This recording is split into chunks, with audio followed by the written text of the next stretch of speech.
तुझे देखा तो ये जाना सनम, प्यार होता है दीवाना सनम।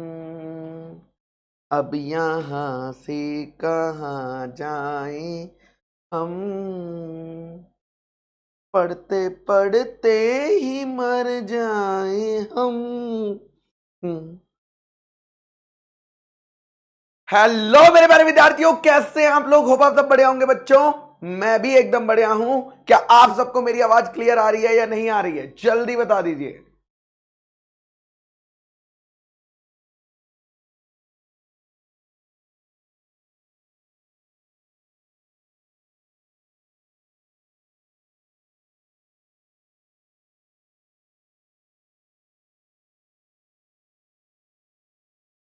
न न न न न न न न न न न न न न न न न। चलिए आज का सेशन भाई स्टार्ट करते हैं। आज नया चैप्टर स्टार्ट करने वाले हैं जी, मुझे तो बड़ा अच्छा लग रहा है। आज हम लोग नया चैप्टर स्टार्ट करने वाले हैं, मुझे बहुत अच्छा लग रहा है। तो चैप्टर नंबर 3, हाँ, चैप्टर नंबर 3 आज हम स्टार्ट करने वाले हैं। ठीक है, चैप्टर नंबर 3 हम आपके लिए करेंगे। ओके ओके सर, जिसमें हम बात करेंगे prospectus and allotment of securities. Prospectus and allotment of securities. ठीक है, अब हुआ क्या, हमारा चैप्टर 1 कंप्लीट हो गया, जिसमें हमने पढ़े थे सेक्शन 1 एंड 2। सेक्शन 1 एंड 2, ठीक है। ओके, चैप्टर नंबर 2 कंप्लीट हो गया, जिसमें हमने पढ़े थे सेक्शन 3 से लेकर सेक्शन नंबर 22 तक। ठीक है, अब हम स्टार्ट करने जा रहे हैं चैप्टर नंबर 3, जिसमें हम पढ़ेंगे सेक्शन नंबर 23 से लेकर सेक्शन नंबर 23 से लेकर सेक्शन नंबर 42। इस चैप्टर को हमें लगेंगे 7 लेक्चर्स। इस चैप्टर को हमें लगेंगे 7 लेक्चर्स। ठीक है, अब एक आपका जो है डाउट आ रहा होगा। ठीक है, एक बहुत बड़ा डाउट आपका आ रहा होगा। किस चीज को रिलेटेड डाउट आ रहा होगा कि सर क्या अब आप हमें पूरा चैप्टर 1 और चैप्टर 2 रिवाइज कराओगे कि नहीं? तो जैसा कि मैंने आपको प्रॉमिस किया था, आपकी रिवाइज्ड वीडियो, मैंने देखा है बहुत सारे बच्चे ऐसे हैं जिन्होंने नहीं देखी है, जो मैंने रिवीजन वीडियो आपके लिए डाली है। ठीक है, रिवीजन वीडियो ऑलरेडी अपलोड करा दी है मैंने, चैप्टर 1 की भी एंड चैप्टर 2 की भी। आपको जब भी अब वो चैप्टर रिवाइज करना है, जब भी वो चैप्टर रिवाइज करना है, अब आप उन वीडियो से रिवाइज करेंगे। ठीक है, क्लियर है क्या सबको? यस और नो? सारे के सारे स्टूडेंट्स, चाहे चैप्टर 1 रिवाइज करना हो चाहे चैप्टर 2 रिवाइज करना हो, आपको पीडब्ल्यू ऐप पर, ये मेरे ख्याल से 37 मिनट का वीडियो है और ये 1 आवर 12 मिनट्स का वीडियो है, इससे आप रिवाइज कर सकते हैं। ठीक है, जब आपको लगे कि सैटरडे आपको मिला टाइम, संडे आपको टाइम मिल रहा है, किसी दिन क्लास की छुट्टी है, तो मैंने वो इसीलिए बनाई है ताकि आप बार बार उन्हें रिवाइज कर सके, बार बार उन्हें रिवाइज कर सकें। ठीक है सर, अगर हमने सेकंड चैप्टर नहीं देखा था तो क्या हम देख लें? यस बेटा, अगर किसी ने सेकंड चैप्टर नहीं देखा है कोई बात नहीं, आप चैप्टर 3 देख सकते हैं। अब इस चीज को दोबारा नहीं पूछेंगे। ठीक है, एक वीडियो रह गई है, एक वीडियो मैंने आपको और बोली थी, वो वीडियो नहीं आई है। कौन सी वीडियो नहीं आई है? चैप्टर 2 के मैंने आपको बोला था MCQ plus PW question bank का वीडियो कल आने वाला था, लेकिन वो नहीं आया। रीजन इज क्योंकि उसका जो ऑडियो प्रॉब्लम हो गया था उस वीडियो में, ऑडियो नहीं आया है, रिकॉर्ड किया था बट माइक ही ऑन करना भूल गए थे, तो ये दिक्कत हो गई है। ठीक है, तो इसीलिए अब हम क्या करेंगे, मुझे ये दोबारा री रिकॉर्ड करना पड़ेगा बेटा आपके लिए, वापस से I have to record this video. हो जाता है जिंदगी में। मैं आपको बोलता हूं कि मुझे मोस्टली जो लग रहा है कि मुझे संडे को टाइम मिलेगा, संडे को मैं आपके लिए ये रिकॉर्ड कर दूंगा एंड मंडे को मैं ये अपलोड करा दूंगा। I hope there is no problem, कोई प्रॉब्लम नहीं है। फॉर्म नंबर देना बाकी है, चलो पहले इस पर ओके बोल दो। फॉर्म नंबर की पीडीएफ मेरे पास रेडी है, फॉर्म नंबर की कंपाइल्ड पीडीएफ, कंपाइल्ड सारे चैप्टर्स की कंपाइल्ड पीडीएफ वो मेरे पास रेडी है, मैं आज ही अपलोड कर देता हूं, डोंट वरी। ठीक है, ओके, सारे चैप्टर्स की, नॉट ओनली चैप्टर 2, सभी चैप्टर्स की अपलोड करा देता हूं, वो रेडी है मेरे पास, उसमें बस अपलोड करना है। उसके अलावा चैप्टर 3 के हैंड रिटन नोट्स भी मैं आज अपलोड कर दूंगा। I have to make some short changes, ठीक है, मुझे थोड़े से चेंजेस करने हैं, बट चैप्टर 3 के हैंड रिटन नोट्स को मैं थोड़ा सा और इंप्रूव करना है। आज वो भी अपलोड हो जाएंगे, आज वो भी अपलोड हो जाएंगे, मैं कर देता, लेकिन मैं सोच रहा हूं थोड़े से जो चेंजेस करने हैं वो कर देता हूं। ठीक है, सो आज अपलोड हो जाएगी ये फाइल भी।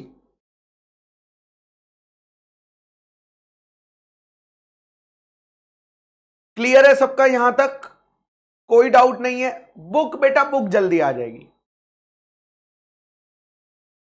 केशव, वो हमें याद भी करने की जरूरत नहीं है। ठीक है केशव, चलिए। हाँ, बच्चा कह रहा है हैंड रिटन नहीं है, टाइप्ड है। अंकित बेटा तुम बोलोगे ना, मैं तुम्हें हैंड रिटन नोट्स दिखा दूंगा, लेकिन मेरी हैंड राइटिंग बच्चों को पसंद नहीं आई थी, इसलिए वो टाइप्ड कराएगा यहां बाद में। ठीक है,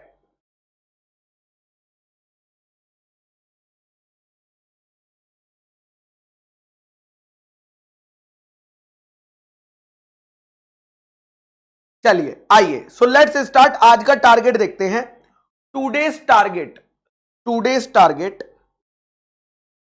आज बेटा ज्यादा नहीं पढ़ेंगे क्योंकि इस चैप्टर को हम थोड़ा सा डिटेल में समझना है। आज हम सिर्फ 2 सेक्शन पढ़ेंगे, सेक्शन नंबर 23 पढ़ेंगे एंड सेक्शन नंबर 24 पढ़ेंगे। लेकिन हमें इस चैप्टर के क्या याद करने हैं, सेक्शंस याद करने हैं कि नहीं करने हैं? यस। तो मैं आपको एक चार्ट बनवाऊंगा, आपको मेरे साथ अपनी कॉपी में बना लेना, एक चार्ट बनवाऊंगा जिससे आप सेक्शन नंबर लर्न कर पाएंगे, जिससे आप सेक्शन नंबर लर्न कर पाएंगे। ठीक है, बस आज का इतना ही टारगेट है, बाकी कल देखेंगे। ओके सर, चलिए। तो सारे बच्चे अपनी जो हैंड रिटन नोट्स की नोटबुक है प्लीज उसे ओपन कर लीजिए, सारे बच्चे। ठीक है, ओपन कर लीजिए, मैं आपको चार्ट बनवा रहा हूं, ये वाला चार्ट देखो। अभी हमें कुछ समझेगा नहीं, अभी बस हमें सेक्शन नंबर को याद करने के लिए आपको एक चार्ट बनाकर दिया है। ठीक है, सबसे पहले लिखेंगे सेक्शन नंबर 23, सबसे पहले सबसे ऊपर लिखेंगे section number 23, public offer and private placement. Public offer and private placement जो सेक्शन 23 का है, पब्लिक ऑफर के बारे में और प्राइवेट प्लेसमेंट के बारे में। ठीक है, चलिए।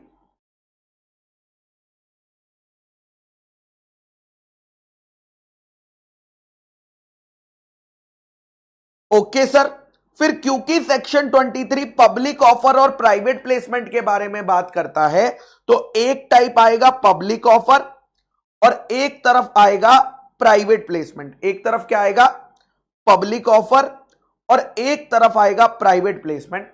और जब भी कोई कंपनी पब्लिक ऑफर लाती है, जब भी कोई कंपनी मेरे बच्चा पब्लिक ऑफर लाती है ना, तो उस पर लग जाता है सेक्शन नंबर 24, जो कहता है ऐसी कंपनियों को कौन देखेगा, सेबी देखेगा। ऐसी कंपनियों को कौन देखेगा, सेबी देखेगा। ठीक है, और पब्लिक ऑफर के 3 टाइप होते हैं। पब्लिक ऑफर के कितने टाइप होते हैं, 3 टाइप होते हैं, आईपीओ, एफपीओ और ओएफएस, तीनों की फुल फॉर्म्स और मीनिंग क्या है हम आज समझेंगे। ठीक है, ओएफएस का सेक्शन नंबर 28 है, ओएफएस का सेक्शन नंबर 28 है। जब भी कंपनी पब्लिक ऑफर लेकर आती है, जब भी कंपनी पब्लिक ऑफर लेकर आती है, उसे एक डॉक्यूमेंट इशू करना पड़ता है जिसे हम प्रोस्पेक्टस बोलते हैं। जिसे हम क्या बोलते हैं? प्रोस्पेक्टस बोलते हैं। तो हम प्रोस्पेक्टस इशू करते हैं जिसकी डेफिनेशन सेक्शन 2 क्लॉज 70 में दी गई है, सेक्शन 2 क्लॉज 70 में दी गई है। और साथ ही साथ हम एप्लीकेशन फॉर्म इशू करते हैं, और साथ ही साथ हम एप्लीकेशन फॉर्म इशू करते हैं जिसके बारे में हमें सेक्शन 33 में बताया गया है। सारे बच्चे पहले इतना नोट कर लो, बड़ा चार्ट है ये आपको, ये देखो 1 पेज 2 पेज 3 पेज, इतना बड़ा चार्ट है, पहले इतना नोट डाउन कर लो और मुझे ओके बोल दो, फिर हम आगे चलेंगे।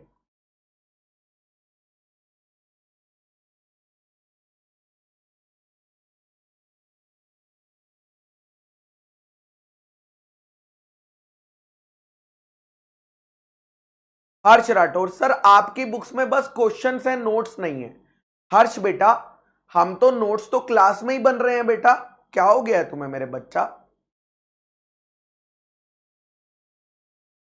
मैंने तो लेक्चर 1 में ही बताया था कि हम आईसीआई मॉड्यूल पढ़ेंगे और हैंड रिटन नोट्स बनाएंगे और क्वेश्चन आंसर आपको पीडब्ल्यू की बुक में मिलेंगे। अगर आप ये चाहते हो कि भाई मैं नेक्स्ट अटेम्प्ट से पूरा मॉड्यूल अपनी ही बुक में कॉपी पेस्ट कर दूं तो मुझे उसमें कोई दिक्कत नहीं है, बट क्यों अपना ही खर्चा बढ़ा रहे हो?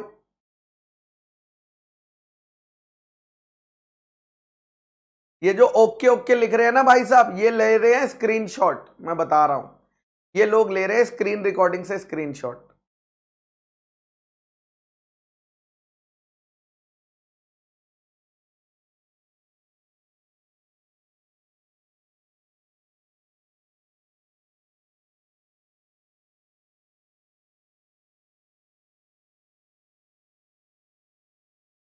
ठीक है, चलिए आगे चलते हैं। प्रोस्पेक्टस के बेटा, प्रोस्पेक्टस के 3 टाइप होते हैं। प्रोस्पेक्टस के कितने टाइप होते हैं? 3 टाइप होते हैं बेटा, 3 टाइप हम पढ़ेंगे प्रोस्पेक्टस के। एक होता है डीम्ड प्रोस्पेक्टस, सेक्शन नंबर 25। ठीक है, एक होता है शेल्फ प्रोस्पेक्टस, सेक्शन नंबर 31। और एक होता है red herring prospectus, section number 32। तो प्रोस्पेक्टस इशू करेंगे, कौन सा प्रोस्पेक्टस इशू करेंगे? या तो डीम्ड प्रोस्पेक्टस, या तो शेल्फ प्रोस्पेक्टस, या तो रेड हेरिंग प्रोस्पेक्टस। ठीक है, ओके सर। फिर क्या होगा? जब भी कंपनी प्रोस्पेक्टस इशू करती है, जब भी कंपनी पब्लिक ऑफर लेकर आती है तो प्रोस्पेक्टस इशू करती है, और लॉ कहता है कि भैया प्रोस्पेक्टस में क्या क्या बातें लिखनी जरूरी है। यह बात कहां लिखी हुई है? सेक्शन नंबर 26 में लिखी हुई है मेरे बच्चा। कहां लिखी हुई है? सेक्शन नंबर 26 में मेंशन्ड है। दैट इज मैटर्स, मैटर्स का मतलब होता है मुद्दा, to be mentioned in prospectus. यानी कंपनी जो प्रोस्पेक्टस इशू कर रही है, कंपनी जो प्रोस्पेक्टस इशू कर रही है उसमें क्या क्या मैटर्स आएंगे, ये बात सेक्शन नंबर 26 में मेंशन है। ये बात सेक्शन नंबर 26 में मेंशन है। अब जब कंपनी चल रही होगी, जब कंपनी चल रही होगी, अगर कंपनी ने मान लो अपने प्रोस्पेक्टस में झूठ छूट लिख दिया, क्या ऐसा हो सकता है कि एक कंपनी अपने प्रोस्पेक्टस में झूठ लिख दे कि हमारी कंपनी बढ़िया कंपनी है, हमारी कंपनी करोड़ों कमा रही है? ऐसी कंपनी अगर गलत लिख देगी तो ऐसी कंपनी की वाट लगा देनी चाहिए कि नहीं? यस और नो? Yes sir. तो अगर कंपनी कॉन्ट्रावेंशन करती है, प्रोस्पेक्टस इशू करके उसमें झूठ लिख देती है, तो जितने भी पर्सन जिनका नुकसान हुआ है, जितने भी पर्सन जिनका नुकसान हुआ है, वो एक्शन ले सकते हैं। एक्शन मतलब केस कर सकते हैं कंपनी के ऊपर, और कंपनी को क्या लगेगी? क्रिमिनल लाइबिलिटी लगेगी, नॉर्मली कंपनी के डायरेक्टर वगैरह को लगती है। सिविल लाइबिलिटी लगेगी, क्रिमिनल लाइबिलिटी लगेगी बेटा सेक्शन नंबर 34 में, सिविल लाइबिलिटी लगेगी बेटा सेक्शन नंबर 35 में। अगर फ्रॉड है तो सेक्शन नंबर 36 और प्लस पर्सोनेशन की punishment for personation section number 38, section number 38। ठीक है, तो अगर आपने प्रोस्पेक्टस में कुछ भी गड़बड़ करी तो ये सब हो सकता है। चलिए, ओके ओके सर। अब यहां पर मेरे बच्चा आइए आइए, अगर कॉन्ट्रावेंशन नहीं करा, सब कुछ ठीक जा रहा था, तो हम क्या करेंगे, हम अपने शेयर्स को, जो भी सिक्योरिटी है उसे डीमैट फॉर्म में, यानी फिजिकल शेयर सर्टिफिकेट नहीं देंगे, डीमैट अकाउंट में उसके डाल देंगे सेक्शन नंबर 29। ठीक है, उसके बाद जितनी भी सिक्योरिटीज अलॉट होंगी लोगों को, उन पर लगेगा सेक्शन नंबर 39। ठीक है, एंड हम मैंडेटरी, अबे ये क्या हो गया, हम फिर मैंडेटरी लिस्ट करेंगे सेक्शन नंबर 40 के अंदर, क्या सभी बच्चों ने ये लिख लिया?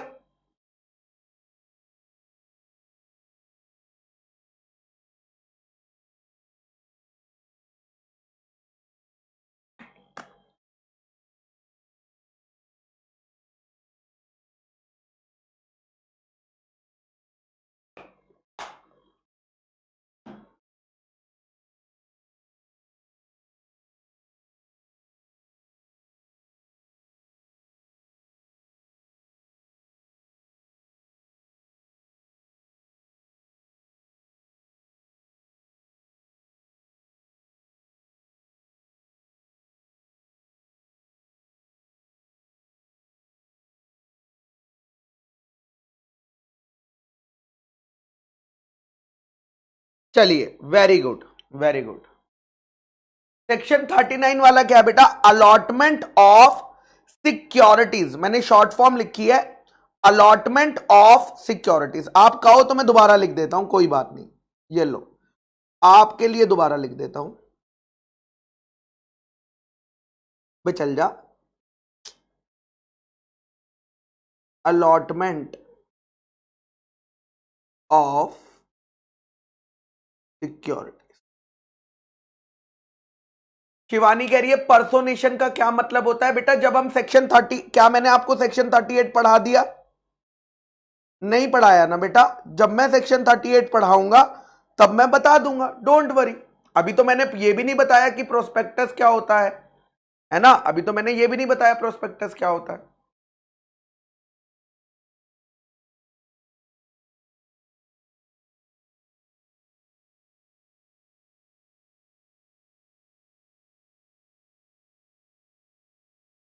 चलिए, सबका डन हो गया, very very very very good. I hope सबका डन हो गया है। अब हम लोग आज का टारगेट स्टार्ट करते हैं। अबे व्हाइट कलर तो तुमने मना किया हुआ है ना, चार्ट के लिए था वो, ब्लैक से ही करना है, ठीक। न न न न न न न न। चलिए विनोद बेटा थोड़ा सा शांति रख लो, सब पता चल जाएगा, ठीक है ना? Okay sir. Section number 23, section number 23 क्या कहता है? सेक्शन नंबर 23 कहता है, इसका नाम क्या है? इसका नाम है public offer and private placement. इसका नाम क्या है? Public offer and private placement. ठीक है, सबसे पहले बात करेंगे ये कहता क्या है। ये कहता है टाइप ऑफ कंपनी। पहले ये चेक करो कि आपकी कंपनी कौन से टाइप की है। आपकी कंपनी पब्लिक कंपनी है या आपकी कंपनी प्राइवेट कंपनी है। सबसे पहली चीज हमें यह चेक करनी पड़ेगी कि हमारी कंपनी पब्लिक कंपनी है या हमारी कंपनी प्राइवेट कंपनी है।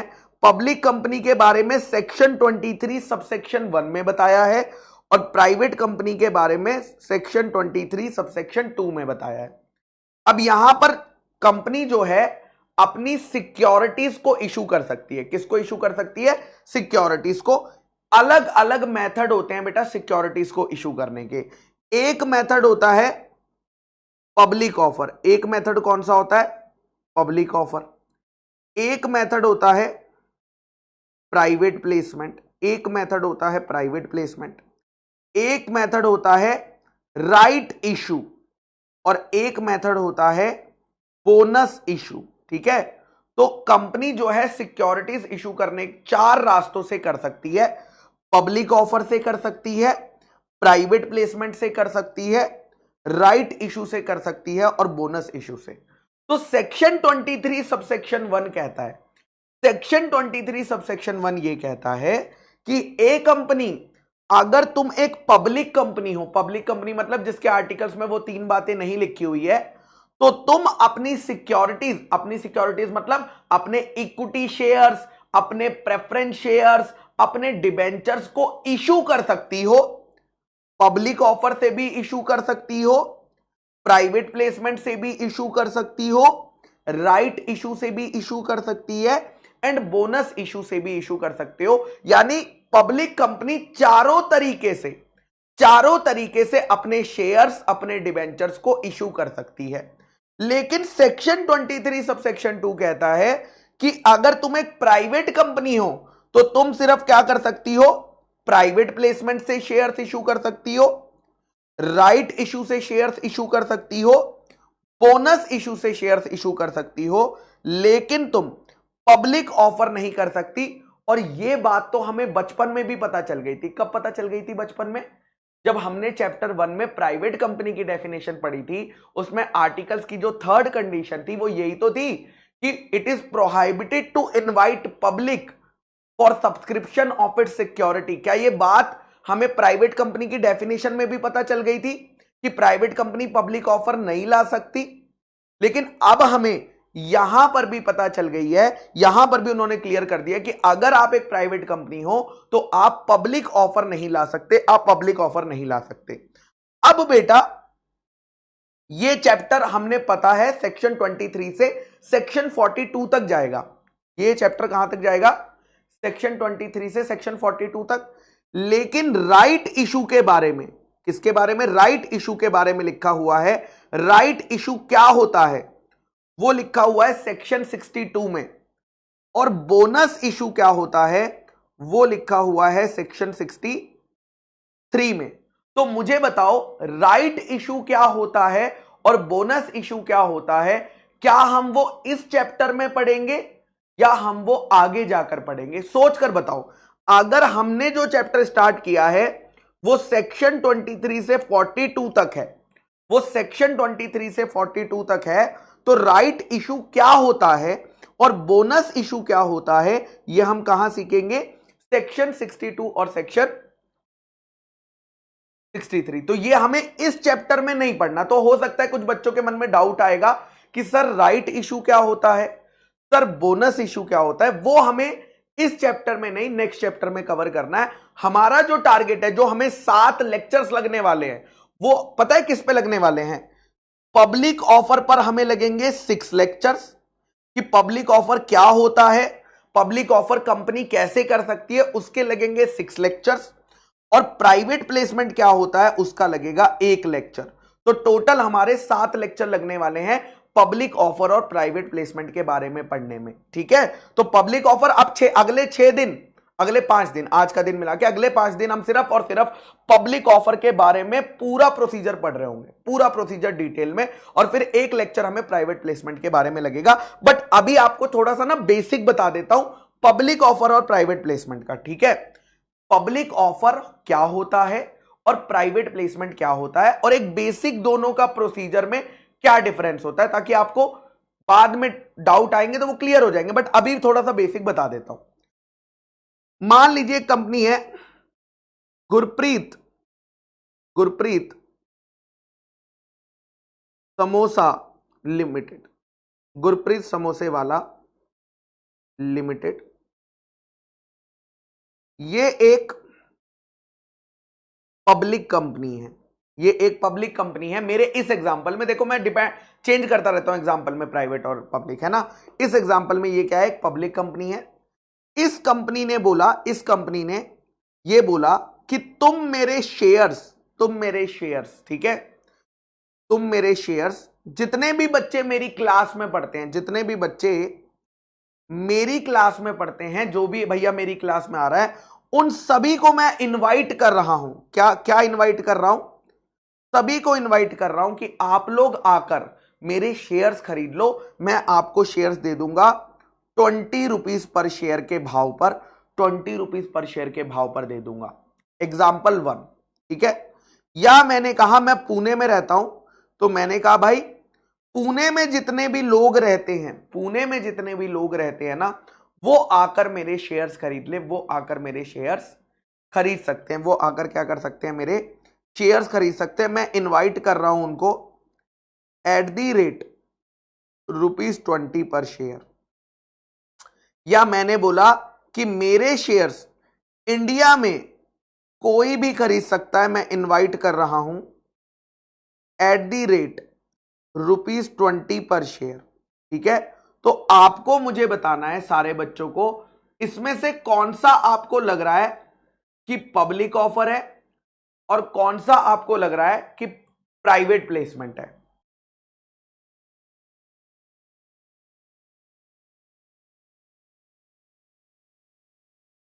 जल्दी बताइए ना, आपको क्या लग रहा है, कौन सा ऑफर इसमें से आपको प्राइवेट लग रहा है और कौन सा ऑफर आपको इसमें से पब्लिक ऑफर लग रहा है।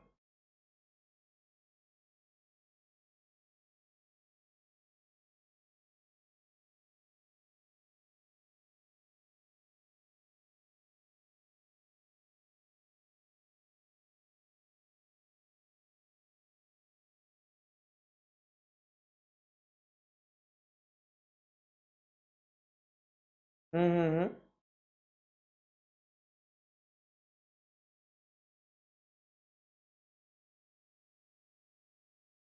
चलिए तो मैं आपको बताता हूं बेटा, सारे के सारे पब्लिक ऑफर हैं।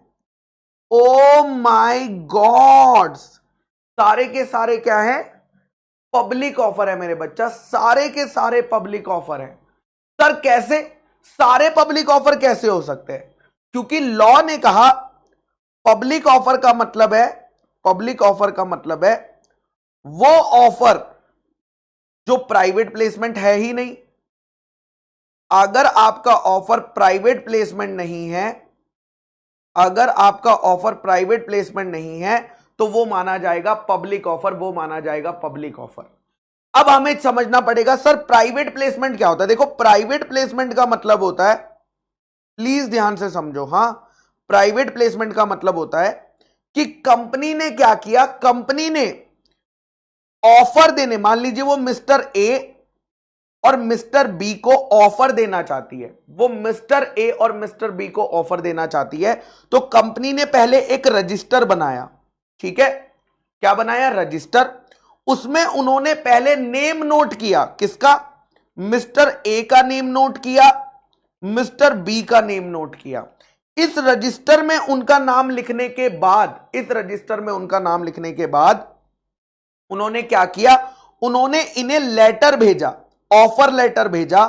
मिस्टर ए का लेटर मिस्टर ए को भेजा और मिस्टर बी का लेटर मिस्टर बी को भेजा। तो जब हम सामने वाले पर्सन को पहले ही आइडेंटिफाई कर लेते हैं, जब हम सामने वाले पर्सन को पहले से आइडेंटिफाई कर लेते हैं, उसे बोला जाता है प्राइवेट प्लेसमेंट। मतलब आपने उसे पहले से जानते थे, तभी तो आपने उसका नाम लिखा और फिर आपने उसे ऑफर दिया, फिर आपने उसे ऑफर दिया। अब एक बच्चा कहेगा सर ऐसे तो मैं सबका नाम रजिस्टर में लिख दूंगा, कैसा लगा मेरा आइडिया, सबका नाम लिख लो, अपने बैच के सभी बच्चों का नाम ले लो, आपके पास तो उनका सबका नाम है ना। मैंने कहा हाँ है, सब बच्चों का नाम रजिस्टर में लिखो क्लास के और उन्हें भेज दो कि भैया तुम खरीद सकते हो मेरे शेयर, है ना। मैंने कहा हाँ यार ये तो तुम सही कह रहे हो यार, ये तो मैंने सोचा ही नहीं यार। बिल्कुल, क्लास के सभी बच्चों का नाम पहले रजिस्टर में लिख देता हूं, और फिर सभी को लेटर भेज देता हूं। हाँ हाँ हाँ हाँ हाँ, सही कह रहे हो यार, तुम आइडिया तो अच्छा कह रहे हो, ये प्राइवेट प्लेसमेंट हो जाएगा। लेकिन लॉ ने कहा भाई देखो, एक साल में मैक्सिमम 200 लोगों को ही लेटर भेज सकते हो। एक साल में मैक्सिमम कितने लोगों को लेटर भेज सकते हो? 200 लोगों को लेटर हम भेज सकते हैं, 200 लोगों को। मतलब अगर मुझे एक साल के अंदर 200 से ऊपर लोगों को भेजना है तो उसके लिए मुझे क्या करना पड़ेगा? उसके लिए मुझे पब्लिक ऑफर भेजना पड़ेगा। तो वो कह रहे हैं प्राइवेट प्लेसमेंट कर रहे हो तो साल में 200 से ऊपर लोगों को आप ये लेटर नहीं भेज सकते, यहां पर लिमिट लगा दी। तो जैसे ही मैंने अगर 500 लोगों को भेजा, 500 लोगों का नाम रजिस्टर में लिखा और उन्हें भेजा, तो वो क्या माना जाएगा? वो पब्लिक ऑफर हो जाएगा बेटा, वो पब्लिक ऑफर हो जाएगा।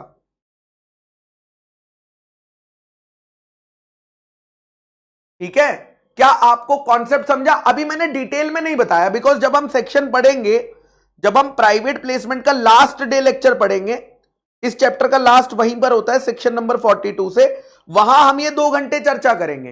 बट एक बेसिक समझा क्या कि अगर आपका ऑफर प्राइवेट प्लेसमेंट नहीं है तो वो ऑटोमेटिकली क्या बन जाता है? पब्लिक ऑफर बन जाता है। और प्राइवेट प्लेसमेंट करने के लिए पहले उन पर्सन का नाम रजिस्टर में लिखना पड़ता है, रजिस्टर में, और उसके बाद उन्हें लेटर देना पड़ता है। लेकिन ऐसे तो आप बहुत सारे लोगों के नाम लिख दोगे, तो उन्होंने कहा भैया 200 से ऊपर नाम नहीं लिखने देंगे एक साल में। हाँ, बच्चा कह रहा है क्या सेकंड ईयर में भेज सकते हैं? हाँ बेटा, सेकंड ईयर में तुम 200 लोग और भेज दो, लेकिन पब्लिक को तो नहीं भेज रहे हो ना, 200 लोग ही तो भेज रहे हो। ठीक है, हाँ, यश कह रहा है सर अगर मैंने एक साल में 500 लोगों को लेटर भेज दिया तो क्या उसमें से 200 प्राइवेट प्लेसमेंट होंगे और 300 पब्लिक होंगे? नहीं बेटा, वो सभी फिर क्या मान लिए जाएंगे? पब्लिक मान लिए जाएंगे। अगर तुमने एक साथ लोगों को लेटर भेजा है तो वो पब्लिक ऑफर मान लिया जाएगा। और बहुत बड़ी पेनल्टी है बेटा, प्राइवेट प्लेसमेंट और पब्लिक ऑफर की बहुत बड़ी पेनल्टी है, क्योंकि लोगों का पैसा इन्वॉल्व हो रहा है।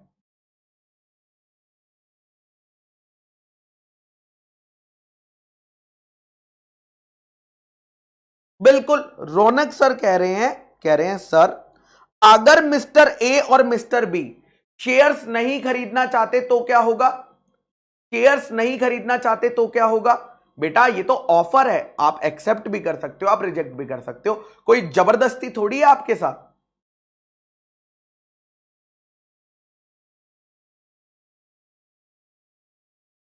ठीक है,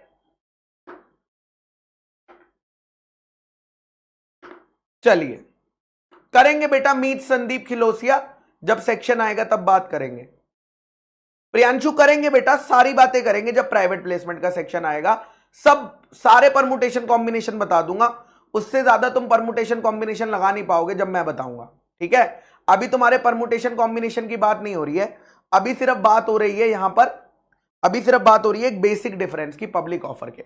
चलो अब बात करते हैं आगे पब्लिक ऑफर पर, थोड़ा और डिटेल में करते हैं। देखो, अगर कोई भी कंपनी, अगर मान लो, क्या मैं ये कह सकता हूं एक पब्लिक कंपनी अगर क्या लाना चाहती है? पब्लिक ऑफर लाना चाहती है।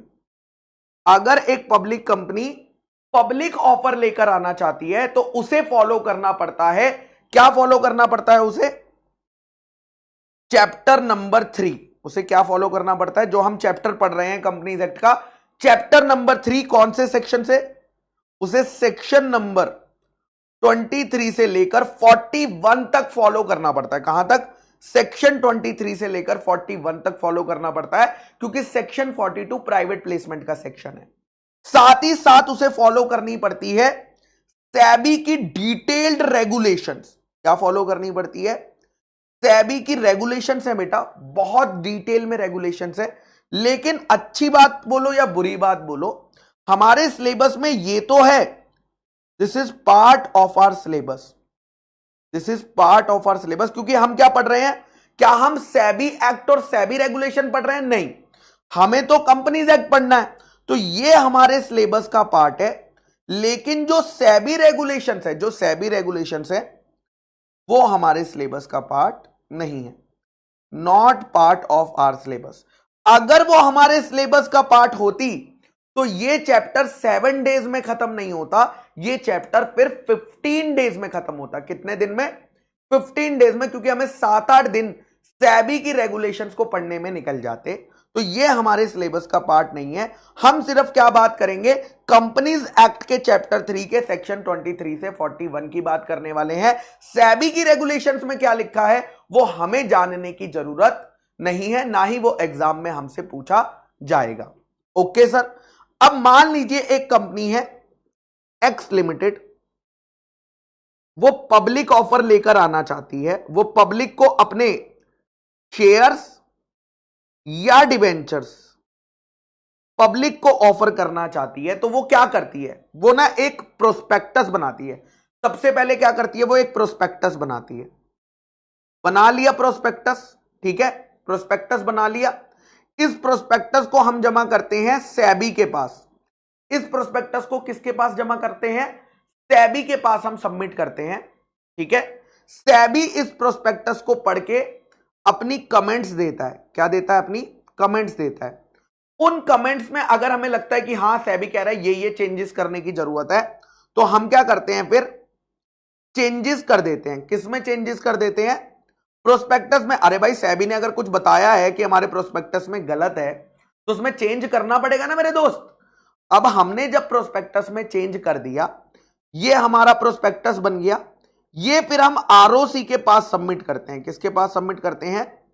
आरओसी के पास इसे सबमिट करा जाता है। आरओसी के पास सबमिट करने पर हम इसे क्या करेंगे, रजिस्टर कर देंगे। कहां पर? आरओसी के पास सबमिट कर दिया, मतलब आरओसी के रिकॉर्ड्स में ये डॉक्यूमेंट रजिस्टर्ड हो गया। जैसे ही हमने आरओसी के पास रजिस्टर करा, उसके 90 दिन के अंदर, कितने दिन के अंदर? 90 दिन के अंदर हम क्या करेंगे, पब्लिक को, पब्लिक में ये प्रोस्पेक्टस इशू कर देंगे। लोगों को ये प्रोस्पेक्टस हम दे देंगे।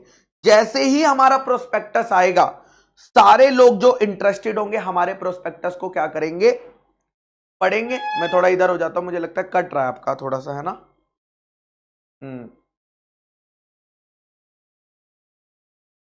ठीक है, ओके सर।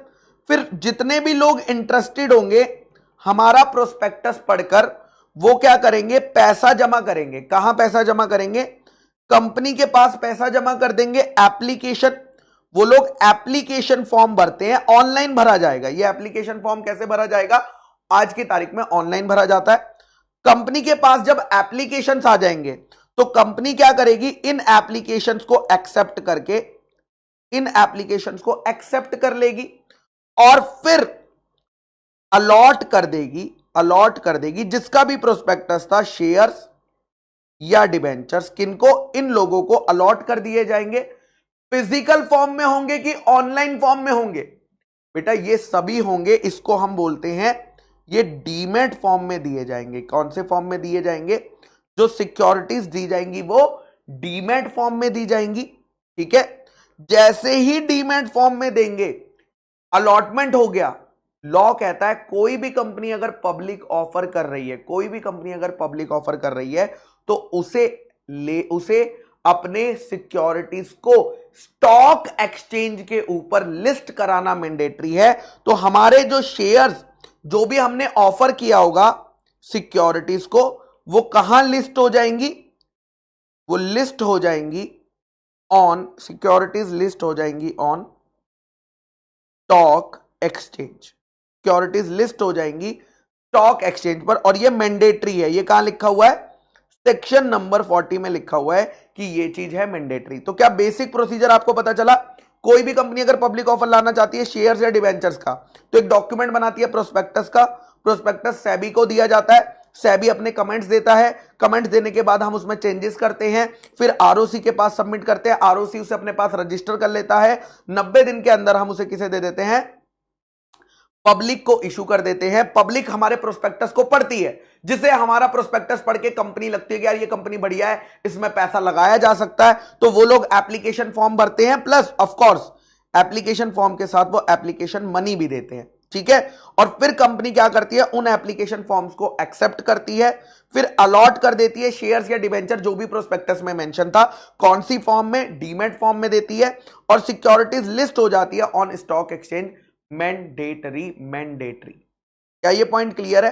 अब मुझे एक बहुत प्यारा क्वेश्चन आ रहा है, मुझे एक बहुत ही प्यारा क्वेश्चन आया, question number 1।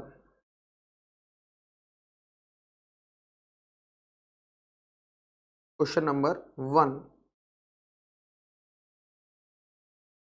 Is it mandatory, is it mandatory for, is it mandatory for public company, मैं 2 क्वेश्चन पूछूंगा ताकि आपको डिफरेंस पता चल सके, to get list their securities on stock exchange, on stock exchange. Question number 2, is it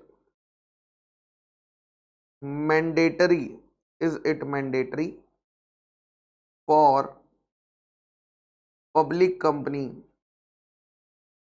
to get list their securities on stock exchange if it is, अबे ये क्या हो गया, ये क्या हो गया है भैया, if it is going with public offer।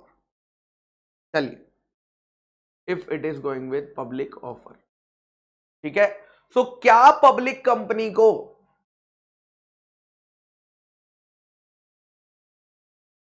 क्या पब्लिक कंपनी के लिए is it mandatory for public company to get their securities list on stock exchange, और या ऐसी पब्लिक कंपनी जो पब्लिक ऑफर ला रही है उसके लिए? तो ध्यान से सुनना, ध्यान से सुनना बेटा, पब्लिक कंपनी, सब पब्लिक कंपनी लिस्टेड नहीं होती।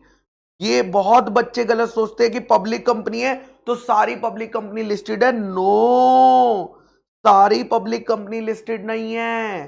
वो पब्लिक कंपनी जो पब्लिक ऑफर कर रही है, वो पब्लिक कंपनी जो पब्लिक ऑफर कर रही है,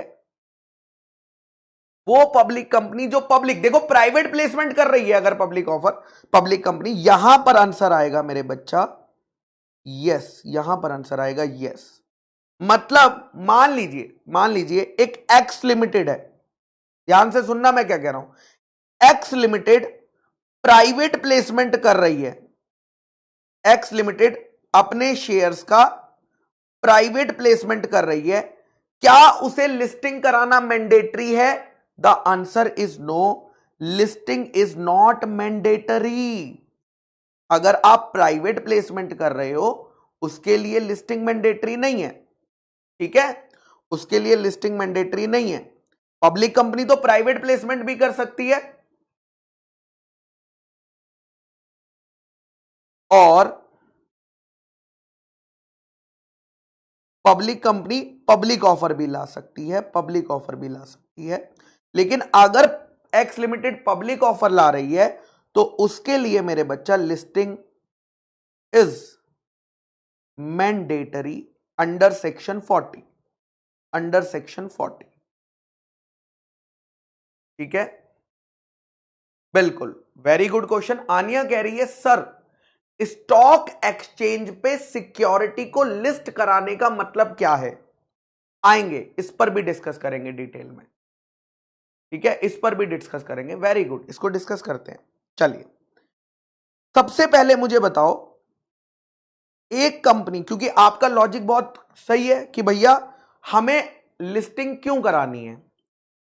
एक कंपनी है एक्स लिमिटेड जो अनलिस्टेड है, मतलब अभी तक लिस्टेड नहीं है, और एक कंपनी है वाई लिमिटेड जो कि लिस्टेड है। मैं जानना चाहता हूं इन दोनों में से कौन सी कंपनी के शेयर्स फ्रीली ट्रांसफरेबल है। इन दोनों में से कौन सी कंपनी के शेयर्स फ्रीली ट्रांसफरेबल है। सारे बच्चे बताएंगे। देख, फ्रीली ट्रांसफरेबल का मतलब है without any restrictions, without any restriction, there is no restriction. कौन सी कंपनी के शेयर्स फ्रीली ट्रांसफरेबल हैं? मुझे पता है सारे बच्चे गलत बताएंगे।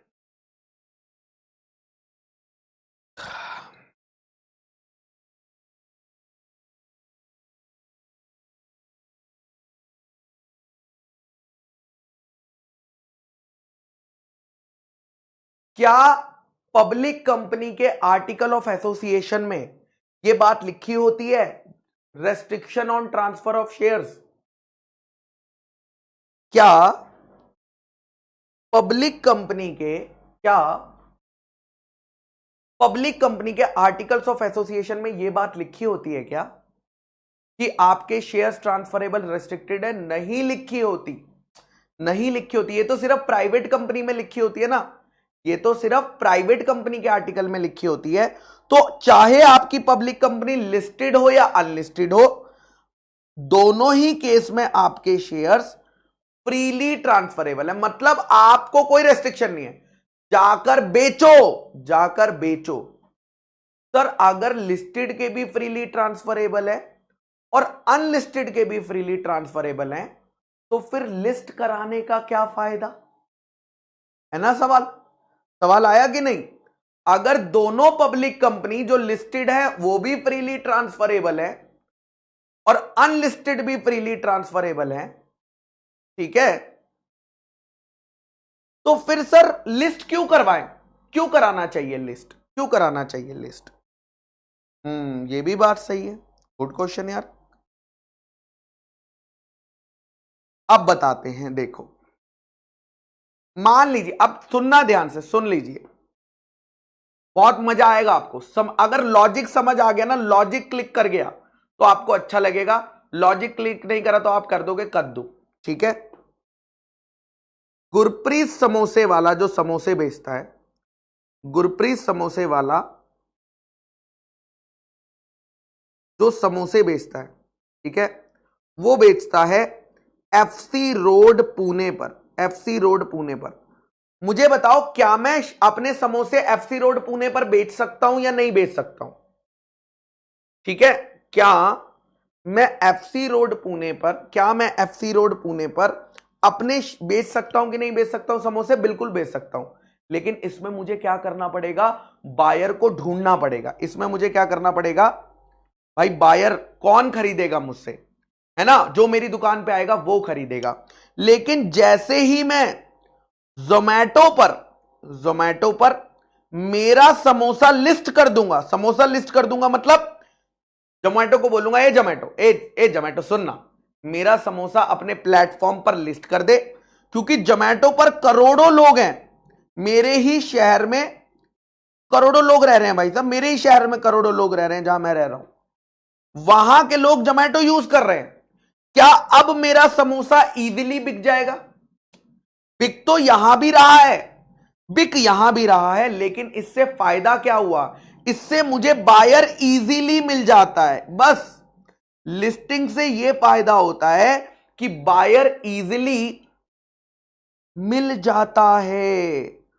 सिमिलरली अगर मेरे पास किसी, मान लीजिए ये है नितिन सर, ये नितिन सर है, इनके पास बेटा पैसों की कमी नहीं है, नितिन सर के पास पैसा अंधा है, ठीक है, ओके।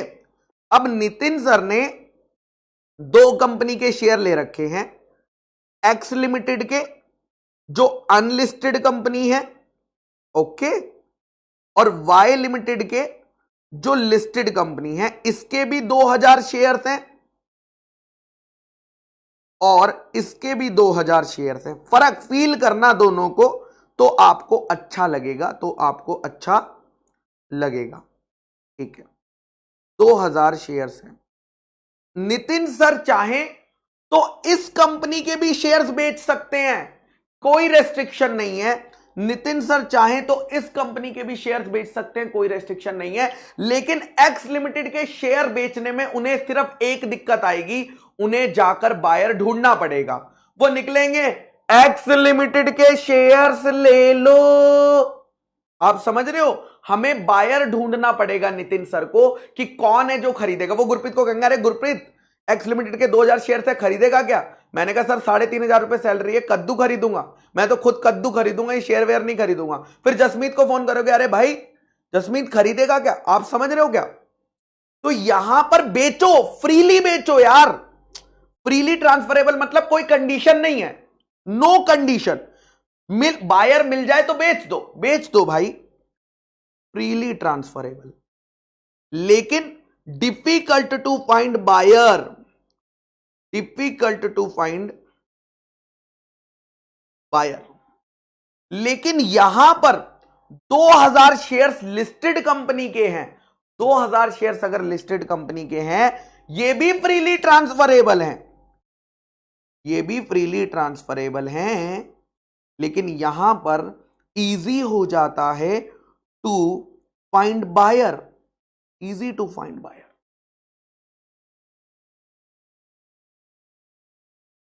है ना। यहां पर हमें पता है, आज मैं ऐप खोलूंगा, जो रेट चल रहा होगा वो डालूंगा, जो रेट चल रहा होगा वो डालूंगा, और मेरा जो है शेयर बिक जाएगा, मेरा जो है शेयर बिक जाएगा। मतलब मुझे, है ना, मुझे देखने की जरूरत नहीं है, मुझे देखने की जरूरत नहीं है कि भैया बायर का मिलेगा कि नहीं, मोस्टली मुझे बायर जो है इजीली मिल जाएगा। तो ये, तो जब भी कंपनी पब्लिक ऑफर लेकर आती है, अब लॉजिक समझो इसका, ठीक है, अब लॉजिक समझना इसका, लॉजिक, ठीक है, लॉजिक समझो, लॉजिक, कि जब भी कंपनी पब्लिक ऑफर के लिए जाती है, पब्लिक ऑफर के लिए जाती है, तो हमें अपने शेयर्स को लिस्ट करना पड़ता है। पता है क्यों? क्योंकि यहां पर गवर्नमेंट को पता है पब्लिक का बहुत सारा पैसा लग रहा है एक कंपनी में। अगर हमने पैसा लगा दिया, लोगों ने करोड़ों रुपया लगा दिया, और अब वो बेचारे रोज बायर ढूंढ रहे हैं, उनके लिए कितनी दिक्कत की बात है। ऐसे लोगों को, अब आपने पैसा लगा दिया, कल को आपको पैसे की जरूरत है, तो आप शेयर्स बेचने के लिए मार्केट होनी चाहिए ना। आपकी कंपनी ने पब्लिक से पैसा तो ले लिया, लेकिन शेयर्स को लिस्ट नहीं करा, तो ये बंदा बायर ढूंढता ढूंढता ही मर जाएगा, ये बंदा बायर ढूंढता ढूंढता ही मर जाएगा। लेकिन अगर ये कंपनी लिस्ट हो गई, तो इसे बायर ढूंढने में बहुत आसानी होगी, इसे बायर ढूंढने में बहुत आसानी होगी। सर अनलिस्टेड कंपनी के केस में प्राइस कैसे डिसाइड होगा? बेटा तुम तो चार्टेड अकाउंटेंट बनने जा रहे हो, क्या तुमने फेयर वैल्यू निकालना कभी नहीं सीखा? कोई बात नहीं, फाइनेंशियल मैनेजमेंट सब्जेक्ट में तुम्हें सिखाया जाएगा, सुनील सर तुम्हें सिखाएंगे कि किसी कंपनी की शेयर की वैल्यू कैसे निकाली जाती है, ठीक है बेटा।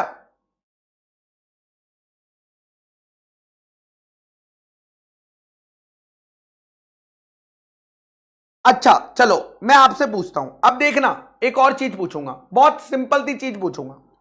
अगर मुझे समोसा बेचना है तो मैं कहां लिस्ट करूंगा? अगर मुझे समोसा बेचना है तो मैं कहां लिस्ट करूंगा अपने समोसे को? जोमैटो या स्विगी पर? जोमैटो या स्विगी पर। अगर मुझे बेचना है, मान लीजिए जूता, मान लीजिए मुझे जूते बेचने हैं, जूते बेचने हैं, तो जूते बेचने के लिए कहां लिस्ट करूंगा? जूते बेचने के लिए मैं लिस्ट करूंगा, कहां लिस्ट करूंगा? अमेजॉन पे लिस्ट कर दूंगा, फ्लिपकार्ट पे लिस्ट कर दूंगा, मिंत्रा पे लिस्ट कर दूंगा। यस और नो? Yes sir. अगर मुझे अगर मुझे अगर मुझे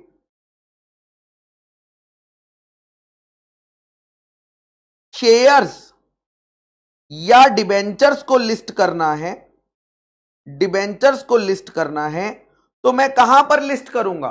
कहां पर लिस्ट करूंगा? हम लिस्ट करेंगे स्टॉक एक्सचेंज पर लिस्ट कर देंगे, और वहां पे लोग खरीदने लगेंगे। इंडिया में है स्टॉक एक्सचेंजेस, यानी यहां पर आप लोगों ने शायद अभी तक देखा नहीं होगा, एक एनएससी है और एक बीएससी है। मैं आज नहीं दिखाऊंगा ये दोनों, कल की क्लास में मैं आपको इन्हें चलाकर दिखाऊंगा कि इन्हें कैसे चलाते हैं, ठीक है। कल की क्लास में मैं इन्हें थोड़ा बहुत आपको दिखा दूंगा, ठीक है। तो एनएससी और बीएससी पर, अच्छा मान लो एक कंपनी है जेड लिमिटेड, उसने अपना शेयर एनएससी पर लिस्ट करा दिया। एनएससी की फुल फॉर्म है नेशनल स्टॉक एक्सचेंज, वो देख लेंगे फुल फॉर्म में क्या रखा है। एनएससी पर लिस्ट करा दिया, तो यानी यहां पर अब बेचना खरीदना आसान हो जाएगा। बेचना खरीदना मैंने बहुत सिंपल करके आपको बताने की कोशिश करी है, मैं आपको बहुत टेक्निकल करने की कोशिश नहीं कर रहा हूं कि यार सिक्योरिटीज लिस्ट हो गई, नहीं, एकदम सिंपल, एकदम सिंपल कि यार हमें कोई चीज खरीदनी बेचनी है तो मार्केट में जाकर खरीदेंगे बेचेंगे, मार्केट में जाकर खरीदेंगे बेचेंगे। जैसे अगर मुझे अपना ओल्ड मोबाइल फोन बेचना है तो मैं कहां जाऊंगा, OLX पर जाकर उसे डाल दूंगा और वो बिक जाएगा अगर किसी को खरीदना होगा तो।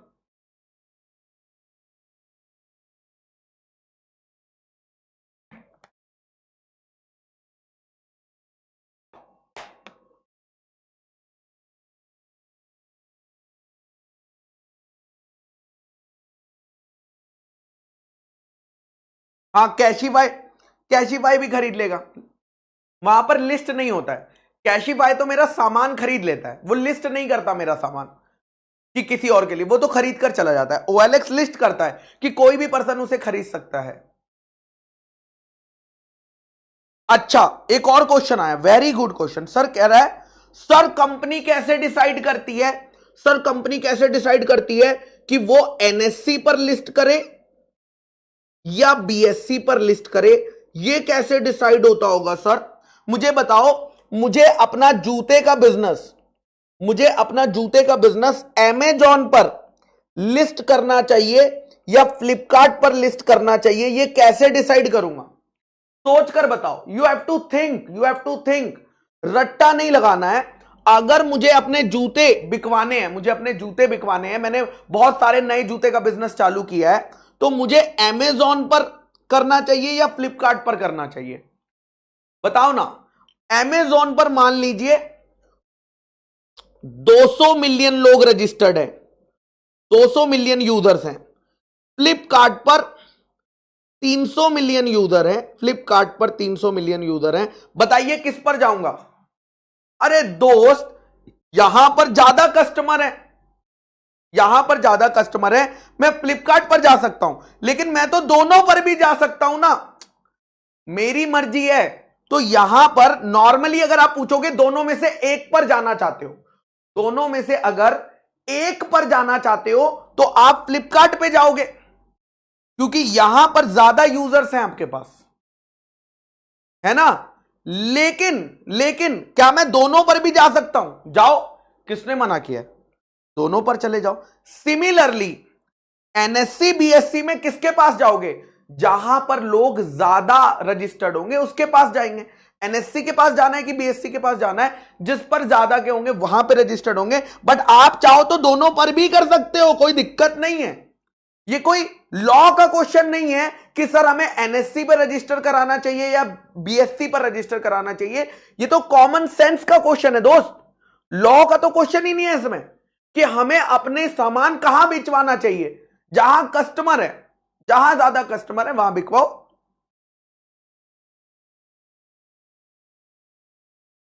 आपको लगता है NSE में ज्यादा फायदा है, NSE में करा दो। आपको लगता है BSE में ज्यादा फायदा है, BSE में करा दो, ठीक है। आपको लगता है दोनों में फायदा, अबे दोनों पे करा दो यार। अच्छा, एक और चीज पूछता हूं, Amazon और फ्लिपकार्ट पे अगर मैं लिस्ट कराऊंगा तो इसमें Amazon और फ्लिपकार्ट का क्या फायदा, बताओ।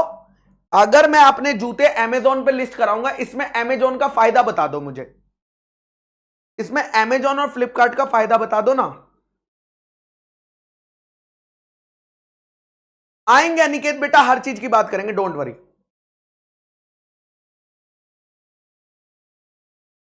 यस, उन्हें कमीशन मिलती है। सिमिलरली मेरे बच्चा, जब हम अपनी सिक्योरिटीज को NSE और BSE पर लिस्ट कराते हैं तो वो लोग फीस चार्ज करते हैं। ये लोग कंपनी से क्या चार्ज करते हैं, फीस चार्ज होती है बेटा, इनकी फीस रहती है, इनकी अर्निंग फीस से होती है।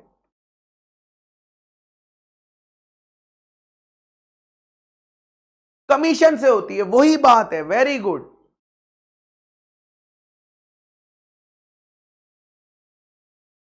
है ना? So this is not something law, this is something business, कि बिजनेस मॉडल कैसा है उनका।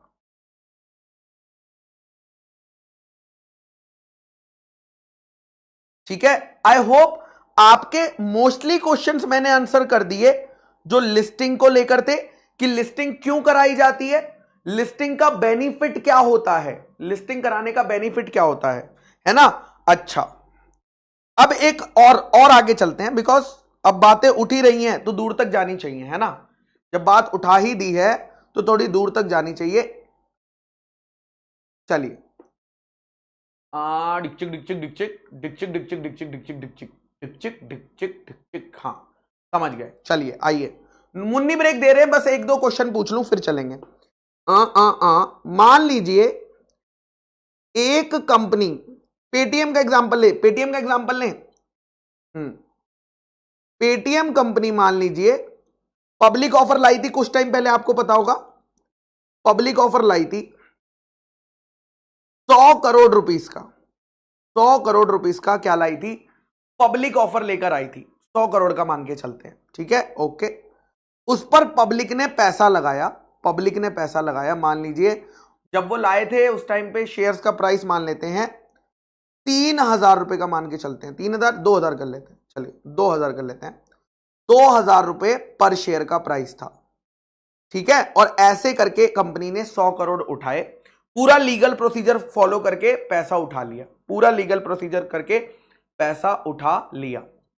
अब मुझे बताओ ये जो पब्लिक से पैसा आया है ये किसको मिलेगा, सारे बच्चे बताएंगे पब्लिक से पैसा किसकी जेब में गया, पब्लिक से पैसा किसकी जेब में गया होगा, जल्दी बता दो सर। ये सारा पैसा गया है पेटीएम के अकाउंट में, सारा का सारा पैसा कहां चला गया, पेटीएम के अकाउंट में। पेटीएम ने क्या एंट्री मारी, सिंपल सी एंट्री मारी, bank account debit 100 crore to share capital 100 crore, share capital 100 crore, ठीक है। अभी क्या चल रहा है प्राइस, बच्चा कह रहा है ये भी देख लेते हैं, आओ आओ देखें।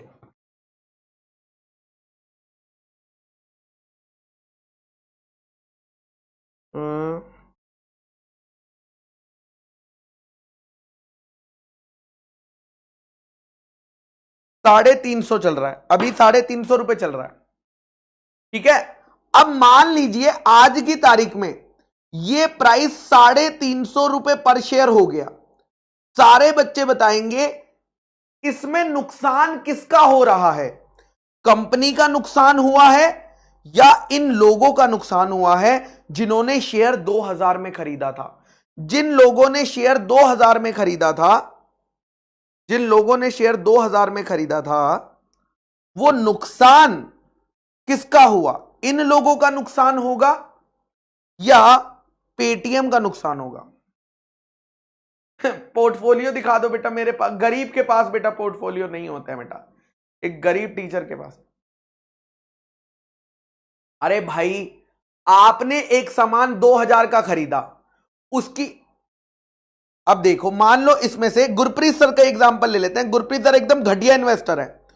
गुरप्रीत सर ने पेटीएम का एक शेयर खरीदा था 2,000 रुपए का, कितने का खरीदा, 2,000 का।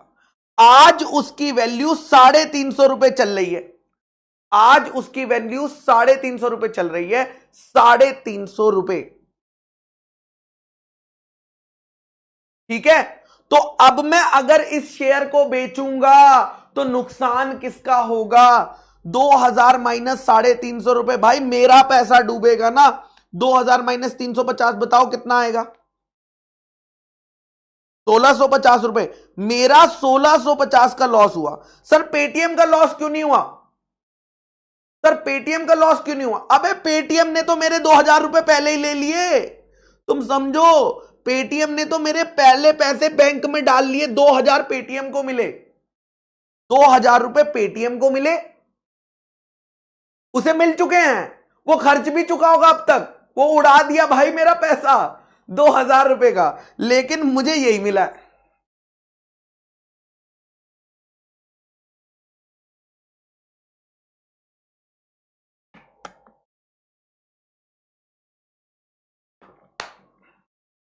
Very good.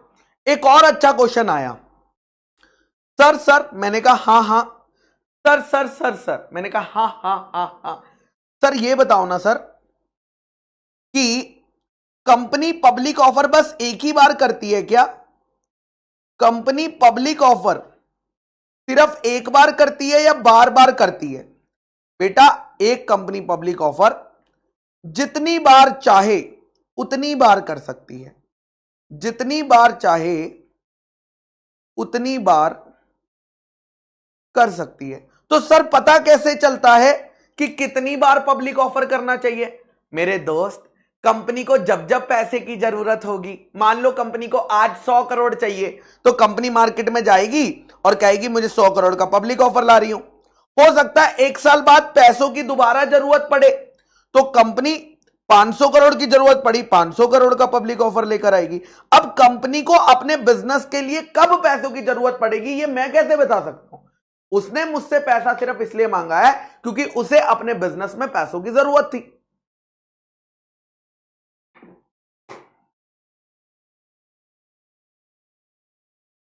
ठीक है, तो ये भी अगेन लॉ का क्वेश्चन नहीं है, ये भी अगेन क्या है, बिजनेस का क्वेश्चन है कि बॉस कंपनी क्यों ला रही है पब्लिक ऑफर?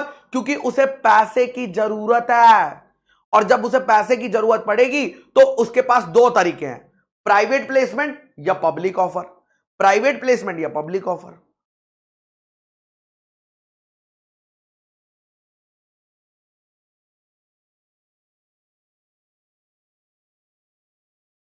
चलिए मुन्नी ब्रेक दे देते हैं, बिल्कुल बेटा मुन्नी ब्रेक दे देते हैं।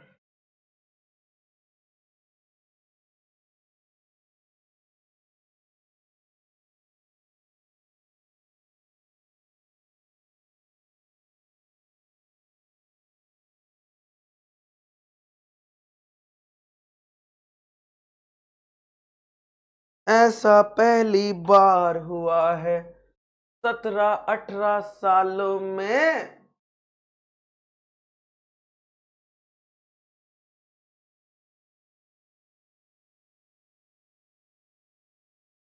कोई बढ़िया सा गाना वाना बताओ यार, गाया जाए।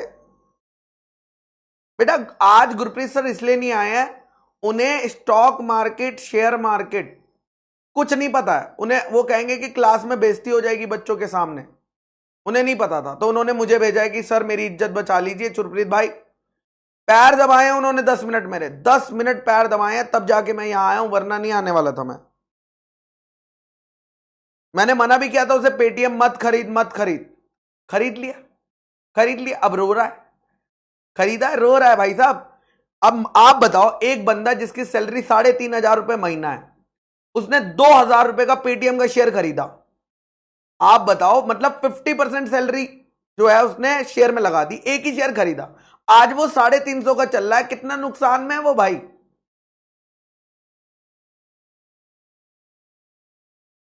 कह रहा है लुट गया, लुटपुट गया।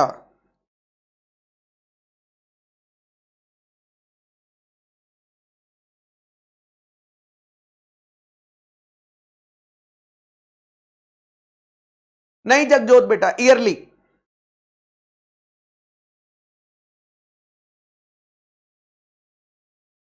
चलिए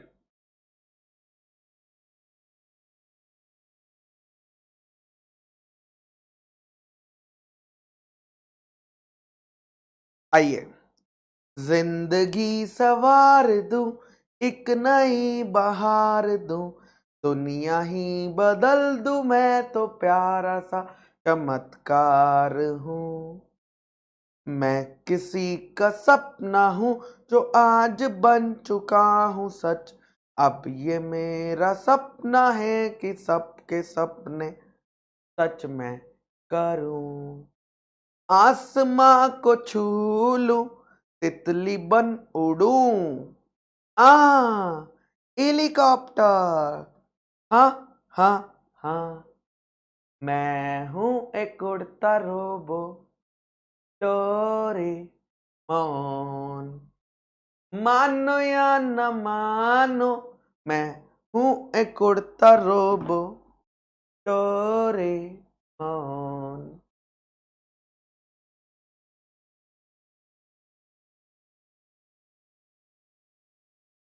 चलिए आइए आगे चलें। अच्छा, कुछ बच्चों को ना शायद गलत लग रहा होगा, बट मैं क्लियर कर देता हूं। कुछ बच्चों को थोड़ा सा गलत लग रहा है, मैं आपको बता देता हूं। देखो देर यहां पर ना दो चीजें हैं, यहां पर दो चीजें हैं। कंपनी पब्लिक को कंपनी पब्लिक को शेयर्स या डिबेंचर्स दे रही है, पब्लिक कंपनी को पैसे दे रहे हैं। ठीक है, जिससे कंपनी क्या कर रही है, इन पैसों से कंपनी कर रही है बिजनेस, इस पैसों से कंपनी कर रही है बिजनेस। ठीक है, ओके सर। अब यहां पर मेरे बच्चा पब्लिक पब्लिक भी जब ये शेयर्स लिस्ट हो जाएंगे, ये जब लिस्ट हो जाएंगे तो पब्लिक क्या कर रही है, एक दूसरे को सेल कर रही है, हां या ना, एक दूसरे को सेल कर रही है इस कंपनी की सिक्योरिटीज। जल्दी बताएंगे। कुछ लोग खरीद रहे हैं, कुछ लोग बेच रहे हैं। हां सर, हमारे सिलेबस का जो पार्ट है ना बेटा, हमारे, ठीक है, हमारे सिलेबस का जो पार्ट है ये सिलेबस में नहीं है। ये कंपनी डायरेक्ट कहता है हट, तुझे ट्रेडिंग करना नहीं सिखा रहा हूं कि कैसे अपना पैसा डुबाएं या पैसा बनाएं, वो नहीं सिखा रहा हूं। मैं तुम्हें सिखा रहा हूं कि एक कंपनी अगर पब्लिक से पैसा लेना चाहती है तो उसका लीगल प्रोसीजर क्या होता है, हम वो सीखने वाले हैं, हम वो सीखने वाले हैं। इस चैप्टर में आपको ट्रेडिंग करना नहीं सिखाया जाएगा। इस चैप्टर में आपको शेयर्स को किस भाव पे खरीदना चाहिए, किस भाव पे बेचना चाहिए, यह नहीं सिखाया जा रहा है। कौन से शेयर में लॉन्ग टर्म इन्वेस्टमेंट करना चाहिए, कौन से शेयर में शॉर्ट टर्म इन्वेस्टमेंट करना चाहिए, ना ना ना ना ना। आपको सिखाया जा रहा है कि कंपनी को अगर पैसे की जरूरत है और वो पब्लिक से पैसा मांगने चली जाए हाथ खोल के, तो उसका step by step legal procedure क्या, और वो भी पूरा नहीं दिखाया जा रहा है। लीगल प्रोसीजर में दो पार्ट है ना, थोड़ा सा प्रोसीजर लिखा हुआ है कंपनीज एक्ट के अंदर, थोड़ा सा प्रोसीजर कहां लिखा हुआ है, कंपनीज एक्ट के अंदर, थोड़ा सा प्रोसीजर लिखा हुआ है सेबी के रेगुलेशंस में। हमें सिखाया जा रहा है ये हमारा ये एरिया, ये एरिया।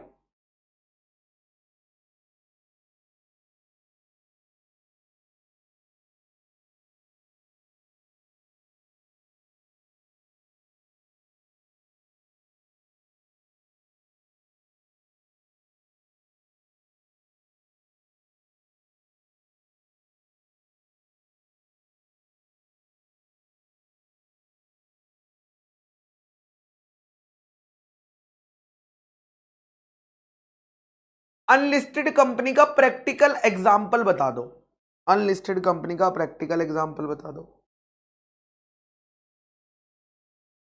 फिजिक्स वाला प्राइवेट लिमिटेड एक अनलिस्टेड कंपनी है, एक अनलिस्टेड कंपनी है, लिस्टेड नहीं है।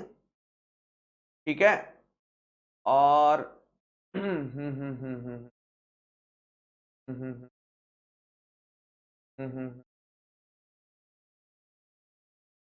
कुछ पब्लिक कंपनी के, फिर वो गूगल करना पड़ेगा यार, रुको तुम्हें गूगल करके एक दो नाम बता देता हूं।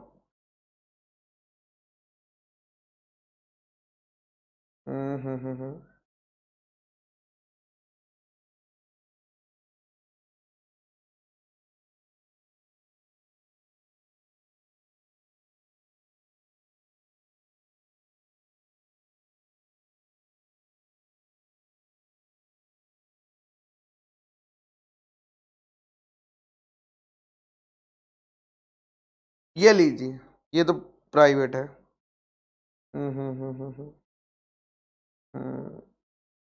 एमसीए के डाटा पे चेक करनी पड़ेगी, ऐसी बहुत कंपनीज हैं यार, मैं कल आपको पूरी लिस्ट दिखा दूंगा। ठीक है, so there are so many companies जो कि लिस्टेड नहीं है। चलिए,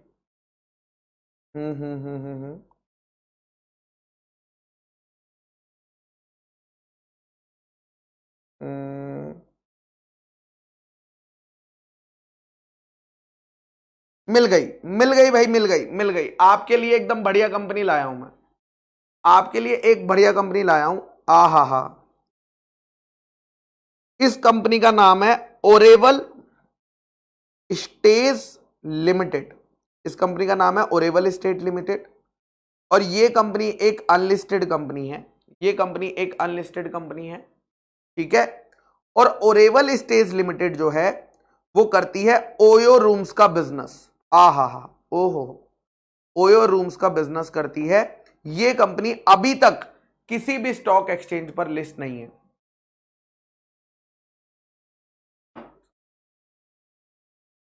हाँ, एक बच्चा पूछ रहा है, क्वेश्चन आया, सर कैन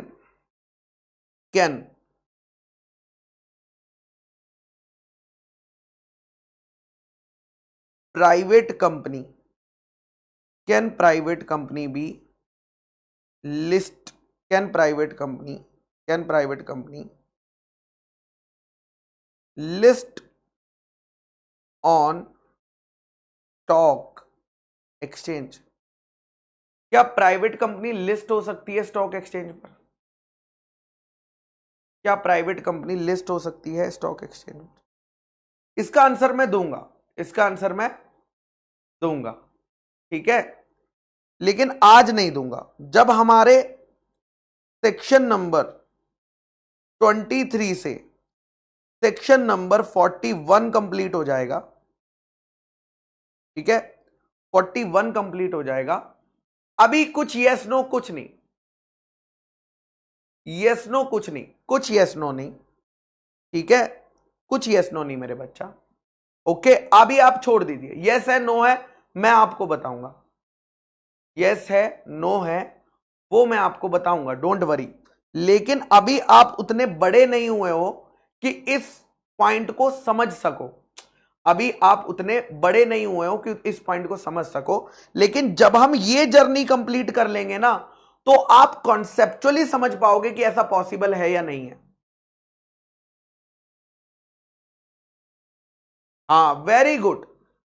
चलो एक और सवाल आ गया भाई, सब सवालों की तो वही नहीं है। कह रहा है अगर किसी कंपनी को अगर किसी कंपनी को अगर किसी कंपनी को लिस्ट नहीं होना अगर किसी कंपनी को लिस्ट नहीं होना तो फिर पब्लिक कंपनी क्यों खोली? तो फिर पब्लिक कंपनी क्यों खोली? पागल है क्या, गधा है क्या भाई? अगर लिस्ट ही नहीं होना तो क्यों खोल रहे हो पब्लिक कंपनी? मत खोलते, प्राइवेट खोल लेते। मुझे बताओ, अगर मेरी कंपनी में मैं लिस्ट नहीं होना चाहता, मैं लिस्ट नहीं होना चाहता, ठीक है, ओके, मैं अपनी कंपनी में 350 मेंबर्स रखना चाहता हूं। कितने मेंबर्स? 350 मेंबर्स रखना चाहता हूं दोस्त। मेरे मेरे मेरे पास इतना नेटवर्क है, मैं 350 लोगों को जानता हूं और इन 350 लोगों को मैं मेंबर बनाना चाहता हूं। आप मुझे बताओ दोस्त, क्या मैं प्राइवेट कंपनी में यह कर सकता हूं? बस इतना बता दो। पहले यह बताओ, अगर मैं अपनी कंपनी खोल रहा हूं और उसमें 350 शेयर होल्डर्स रखना चाहता हूं,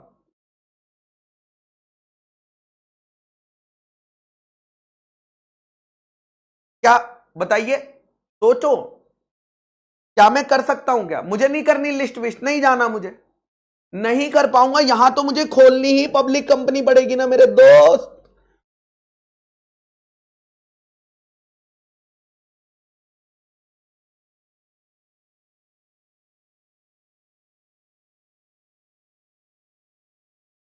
क्या सवाल का आंसर मिल गया बेटा?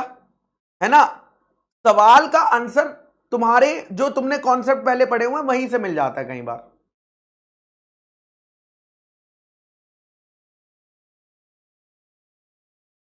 चलिए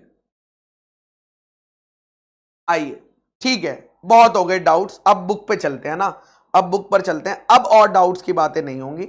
आई होप हमने बहुत डिटेल में डिस्कस कर लिया। सेक्शन 23 चल रहा है भाई अभी तक। चलो कोई बात नहीं, एक बारी रिवाइज करा देता हूं सेक्शन 23, फिर बुक पे चलते हैं।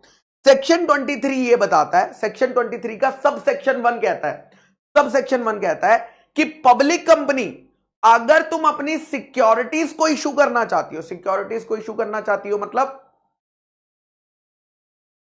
शेयर्स या डिवेंचर्स को, तो तुम कैसे इशू कर सकती हो? 4 रास्तों से इशू कर सकती हो। पहला रास्ता पब्लिक ऑफर, दूसरा रास्ता प्राइवेट प्लेसमेंट, तीसरा रास्ता राइट इशू, चौथा रास्ता बोनस इशू। राइट इशू और बोनस इशू क्या होता है, कैसे होता है, क्या प्रोसीजर होता है वो नेक्स्ट चैप्टर में पढ़ाया जाएगा, but public offer private placement क्या होता है वो इस चैप्टर में पढ़ाया जाएगा। ठीक है, ओके सर। फिर प्राइवेट कंपनी के बारे में क्या बोलता है? प्राइवेट कंपनी को कहा जाता है कि ये प्राइवेट कंपनी, तुम अगर अपने, क्या प्राइवेट कंपनी शेयर्स इशू कर सकती है? हां। क्या प्राइवेट कंपनी डिबेंचर इशू कर सकती है? हां। लेकिन क्या वो पब्लिक को ऑफर करके इशू कर सकती है? ना। करो प्राइवेट कंपनी, तुम भी करो, कोई दिक्कत वाली बात नहीं है, कोई दिक्कत वाली बात नहीं है। लेकिन तुम कैसे करोगे? प्राइवेट प्लेसमेंट के रास्ते से करोगे, राइट इशू के रास्ते से करोगे और बोनस इशू के रास्ते से करोगे। आपको रोज एक न्यूज दिखती होगी, जैसे आपको पता चला होगा कि फिजिक्स वाला ने फंडिंग उठा ली। फिजिक्स वाला ने भाई स्टार्टअप, ये कंपनी तो प्राइवेट लिमिटेड है बट इसने इन्वेस्टर से फंडिंग उठा ली। अरे कैसे उठा ली भाई फंडिंग? पब्लिक को तो ऑफर कर ही नहीं सकते। तो ये जो फंडिंग हो रही है कंपनी के अंदर, ये जो इन्वेस्टर लाए जा रहे हैं, जो पैसा लगा रहे हैं, ये कौन से रास्ते से लगा रहे हैं?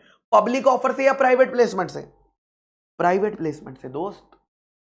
ये पब्लिक ऑफर नहीं है। इन्हें दो लोग मिल गए, मान लो इन्हें दो लोग मिले, ठीक है, ए और बी। ए इस कंपनी में 300 करोड़ लगाने के लिए रेडी है और बी इस कंपनी में 300 करोड़ लगाने के लिए रेडी है। हमें इन्वेस्टर मिल गया जिसके पास 300 करोड़ है। हमें इन्वेस्टर मिल गया जिसके पास 300 करोड़ है। यस सर, हमें इन्वेस्टर मिल चुका है। Very good. अब यहां पर जब हम बात करते हैं दोस्त, तो इस केस में हम इनका नाम पहले रजिस्टर में लिखेंगे, ए और बी का, फिर ए को ए का लेटर भेजेंगे, बी को बी का लेटर भेजेंगे और प्राइवेट प्लेसमेंट कर देंगे। सिंपल। वो हमें पैसा दे देंगे, हम उन्हें शेयर्स दे देंगे, बात खत्म। तो जो स्टार्टअप्स फंडिंग्स उठा रहे हैं वो सभी प्राइवेट प्लेसमेंट के रास्ते से फंडिंग उठा रहे हैं। ठीक है, पब्लिक ऑफर नहीं कर रहे, क्योंकि पब्लिक ऑफर करेगा तो आज वो लिस्ट हो जाता ना स्टार्टअप। मेरे दोस्त, आज जो आप न्यूज पढ़ रहे हो कि ये स्टार्टअप ने फंडिंग उठा ली, तो पब्लिक ऑफर दे तो मैंडेटरी है लिस्टिंग कराना, तो आज आप उसके स्टॉक एक्सचेंज पे जाके शेयर खरीद पाते। चलिए, ओके सर। उसके बाद किताब पर अब आगे बेटा और भी है। यहां पर सेक्शन 23 सबसेक्शन 3 भी है, सेक्शन 23 सबसेक्शन 4 भी है। लेकिन ये दोनों सभी सेक्शन हम पढ़ेंगे सेक्शन 41 के साथ। किसके साथ पढ़ेंगे? सेक्शन 41 के साथ मैं आपको ये पढ़ाऊंगा, क्योंकि ये दोनों आपस में क्या है, इंटरलिंक्ड है। अगर मैं इंटरलिंकिंग करके नहीं पढ़ाऊंगा तो समझेगा नहीं। तो जब भी हम सेक्शन 41 पढ़ेंगे तो हम सेक्शन 23 का सबसेक्शन 3 और सेक्शन 23 का सबसेक्शन 4। अच्छा मुझे बताओ, सेबी की रेगुलेशंस कौन सी कंपनी पर लगनी चाहिए? जो कंपनी लिस्टेड है या जो कंपनी अनलिस्टेड है? सर सेबी की रेगुलेशंस लगनी चाहिए जो कंपनी लिस्टेड है। अच्छा, अगर कोई कंपनी लिस्ट होने जा रही है उस पर सेबी की रेगुलेशंस लगनी चाहिए या नहीं? अगर कोई कंपनी लिस्ट होने जा रही है स्टॉक एक्सचेंज के ऊपर, तो क्या उस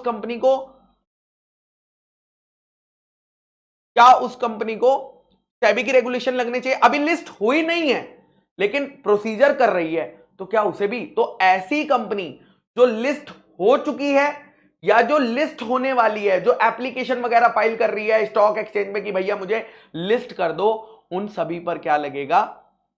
सेबी की रेगुलेशंस। कंपनी देख तो लगेगा ही लगेगा, सेबी की बनाई हुई रेगुलेशंस भी उन पर लगेगी। तो आ जाइए सारे बच्चे सेक्शन नंबर 23 पर। सारे बच्चे पेज नंबर 3.3 खोलेंगे, सेक्शन नंबर 23 खोलेंगे और मेरे साथ साथ पढ़ेंगे, मजा आएगी।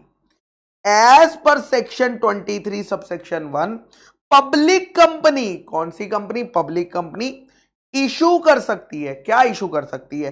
सिक्योरिटीज। सिक्योरिटीज का मतलब हो गया इक्विटी शेयर्स भी कर सकते हैं, प्रेफरेंस शेयर्स भी कर सकते हैं और डिबेंचर्स भी कर सकते हैं, है ना? तो कोई भी पब्लिक कंपनी अगर चाहे तो पब्लिक को कर सकती है प्रोस्पेक्टस इशू करके। कौन सा? क्या इशू करके? प्रोस्पेक्टस इशू करके, जिसको हम बोलते हैं पब्लिक ऑफर। लेकिन पब्लिक ऑफर लाने के लिए हमें क्या करना पड़ेगा? हमें फॉलो करना पड़ेगा सेक्शन 23 से लेकर सेक्शन 41 फॉलो करना पड़ेगा। सो ये हो गया आपका पहला रास्ता, पब्लिक ऑफर। दूसरा रास्ता क्या है? या अगर पब्लिक कंपनी चाहे तो क्या कर सकती है? प्राइवेट प्लेसमेंट कर सकती है। प्राइवेट प्लेसमेंट का सेक्शन क्या है? सेक्शन 42 को फॉलो करके, सेक्शन 42 का प्रोसीजर फॉलो करके अगर कंपनी चाहे तो प्राइवेट प्लेसमेंट भी कर सकती है, यानी पब्लिक कंपनी पब्लिक ऑफर भी कर सकती है, प्राइवेट प्लेसमेंट भी कर सकती है। और दो रास्ते और हैं, ये आपका रास्ता नंबर 1, ये आपका रास्ता नंबर 1, ये आपका रास्ता नंबर 2। इसके बाद दो रास्ते क्या हैं? आप राइट इशू भी कर सकते हो और बोनस इशू भी कर सकते हो, राइट इशू भी कर सकते हो। ये आपका रास्ता नंबर 3 और ये आपका रास्ता नंबर 4। लेकिन अगर पब्लिक कंपनी, अगर पब्लिक कंपनी लिस्टेड कंपनी है, अगर पब्लिक कंपनी एक लिस्टेड कंपनी है या वो कंपनी इंटेंशन रखती है लिस्ट होने की, अगर कोई कंपनी लिस्टेड कंपनी है या इंटेंशन रखती है लिस्टेड कंपनी होने की, तो ऐसी कंपनी को कंपनीज एक्ट तो फॉलो करना ही है, साथ ही साथ उन्हें सेबी एक्ट और उसके अंदर बनाई गई रूल्स एंड रेगुलेशन को भी फॉलो करना है। तो लिस्टेड कंपनी या जो कंपनी लिस्ट होने की प्रोसेस में है उसे सेबी का एक्ट और सेबी के रूल्स एंड रेगुलेशन लिखते हैं।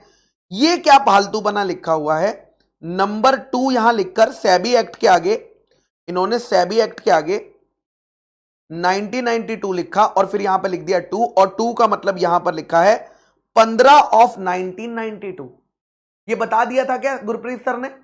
15 ऑफ 1992 मतलब वो बोल रहे हैं कि भैया ये 15th एक्ट है। 1992 में बड़े सारे एक्ट, मान लो 1992 में एज्यूम कर लो कि 30 एक्ट पास हुए थे, मान लेते हैं 30 एक्ट पास हुए थे 1992 में। तो 1992 में जो 15th एक्ट था, जो जिसको पास करा गया राज्यसभा, लोकसभा और प्रेसिडेंट का एसेंट मिला, वो सेबी एक्ट 1992 है। ठीक है, तो इसलिए यहां पर लिखा हर एक्ट का बेटा ऐसा नंबर होता है, ऐसा नंबर होता है। ओके, चलिए। अच्छा, फिर उन्होंने बताया कि पब्लिक ऑफर के कितने टाइप होते हैं। पब्लिक ऑफर के उन्होंने बोला 3 टाइप होते हैं। एक होता है इनिशियल पब्लिक ऑफर, एक होता है further public offer. Further public offer को हम फॉलो ऑन भी बोलते हैं। क्या बोलते हैं? फर्दर को हम फॉलो ऑन पब्लिक ऑफर भी बोलते हैं। अभी मैंने बताया नहीं क्या होता है, हम एक एक एग्जांपल लेके समझ लेंगे। ठीक है, आप सिक्योरिटीज का ला सकते हो। और तीसरा होता है ऑफर फॉर सेल। तीसरा कौन सा होता है? ऑफर, जिसको हम शॉर्ट में बोलेंगे ओएफएस। तो पब्लिक ऑफर के 3 टाइप है, आईपीओ, एफपीओ और ओएफएस। ठीक है, ओएफएस को हम फैलो नहीं, फॉलो ऑन पब्लिक ऑफर भी बोलते हैं, फॉलो ऑफर भी बोलते हैं। यह कई बारी डीम्ड पब्लिक ऑफर के नाम से भी जाना जाता है। फिर आता है बेटा सेक्शन 23 सबसेक्शन 2। सेक्शन 23 सबसेक्शन 2 कहता है कि प्राइवेट कंपनी अगर अपनी सिक्योरिटीज को इशू करना चाहती है, यानी अपने शेयर्स डिबेंचर्स को इशू करना चाहती है, तो उस केस में इसके पास सिर्फ 3 रास्ते हैं। पहला रास्ता राइट इशू, दूसरा रास्ता बोनस इशू और तीसरा रास्ता प्राइवेट प्लेसमेंट। यानी यहां पर चौथा रास्ता मेंशन ही नहीं है। उन्होंने मना नहीं करा, बट उन्होंने चौथे रास्ते को यहां पर मेंशन ही नहीं करा, पब्लिक ऑफर के रास्ते को मेंशन नहीं करा, क्योंकि उन्होंने डेफिनेशन में ही लिख दिया था प्राइवेट कंपनी की कि प्राइवेट कंपनी जो है प्रोहिबिट करेगी इनवाइट करना। इसलिए यहां पर दोबारा अलग से नहीं लिखा। उन्होंने बोला भाई प्राइवेट कंपनी या तो तुम राइट इशू कर लो या तो तुम बोनस इशू कर लो। इस एक्ट को फॉलो करके या तुम सेक्शन 42 फॉलो करके प्राइवेट प्लेसमेंट कर लो। तो ये 3 रास्ते हमने प्राइवेट प्लेसमेंट को दिए हैं और उसी की यहां पर क्या दी हुई है? समरी दी हुई है, उसी की यहां पर समरी दी हुई है। ठीक है, और फिर वही सेम चीज उन्होंने दोबारा चार्ट में दी हुई है। तो क्या हमें इसकी जरूरत है? मुझे नहीं लगता। आप इसे कट कर सकते हो। ये भी सेम चीज उन्होंने दोबारा दी है, मुझे नहीं लगता आप इसे पढ़ने की जरूरत है, आप इसे कट कर सकते हो। आपके नोट्स में ये वाला टेबल दिया हुआ है, इस टेबल से आपको क्लैरिटी आ जाएगी, इस टेबल से आपको क्लैरिटी आ जाएगी। अब एक बच्चा ना पूछेगा कि सर जो पब्लिक ऑफर होता है, जो प्राइवेट प्लेसमेंट होता है,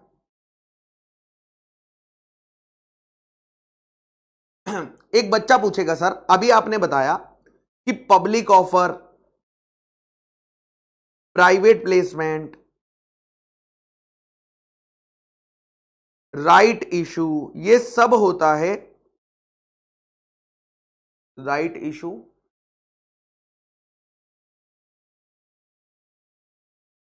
बोनस इशू, ये सब होता है किसका? सिक्योरिटीज का। बट सर सिक्योरिटीज में क्या आता है? सिक्योरिटीज में क्या आता है? सिक्योरिटीज में बेटा आपका कवर होता है। सिक्योरिटीज में देखो वैसे तो डेफिनेशन बहुत वाइड है, मैं भी दिखा दूंगा, बट आपको जो समझ के चलना है जिससे आपकी कोई दिक्कत नहीं आएगी आगे। सिक्योरिटीज में कवर होगा equity shares, preference shares, debentures. ठीक है, डिबेंचर्स, या आप उसमें बाजू में ब्रैकेट में बॉन्ड्स भी लिख सकते हो। ठीक है, डिबेंचर्स के बाजू में चाहो तो बॉन्ड्स भी लिख सकते हो, कोई फर्क नहीं पड़ता है। ठीक है, सो इक्विटी शेयर, प्रेफरेंस शेयर्स या डिबेंचर बॉन्ड्स जो है इशू करे जाएंगे, वो सिक्योरिटीज होगी जो हम इस चैप्टर में लेकर चलेंगे। लेकिन अगर मैं कंपनीज एक्ट में पढ़ता हूं, मैंने कंपनीज एक्ट खोला, मुझे जानना है कि सिक्योरिटी की डेफिनेशन क्या है, मैंने कहा नहीं नहीं मैं तो सिक्योरिटी की डेफिनेशन ढूंढ के रहूंगा। कहां मिलेगी मुझे सिक्योरिटी की डेफिनेशन? कंपनीज एक्ट के अंदर। सर सेक्शन 2 में मिल जाएगी। क्या बात कर रहे हो? सेक्शन 2 में मतलब चैप्टर 1 में जाना पड़ेगा? हाँ सर चैप्टर 1 में जाना पड़ेगा। चलो आओ, आपके लिए मैं चैप्टर 1 में जाता हूं। कहां गया चैप्टर 1? ये रहा।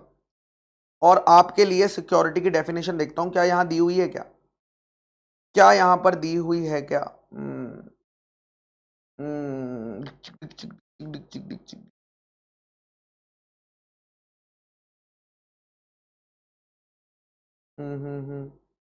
ला ला ला ला ला।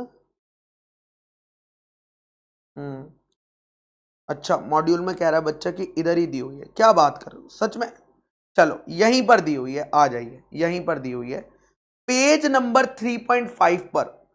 सारे बच्चे डेफिनेशन पढ़ेंगे यहां से लेकर यहां तक। सारे बच्चे डेफिनेशन पढ़ेंगे यहां से लेकर यहां तक, जहां पर मैं लगा रहा हूं यहां तक। और मुझे बताओ सिक्योरिटीज का क्या मतलब है, पढ़कर बताओ, जल्दी बताइए।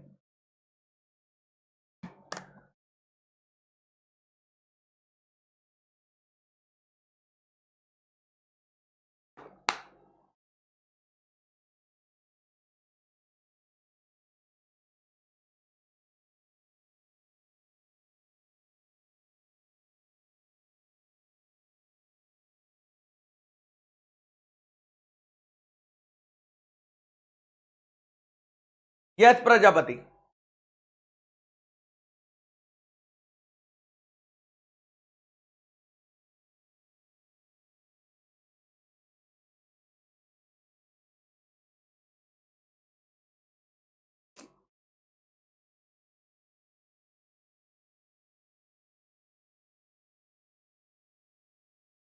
हाँ क्या बोला? देखो क्या बोला, मैंने कंपनीज एक्ट खोला।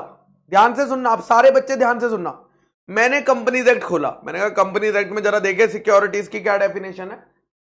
सिक्योरिटी का मतलब है, सिक्योरिटीज कॉन्ट्रैक्ट एक्ट में जाकर देख लो है।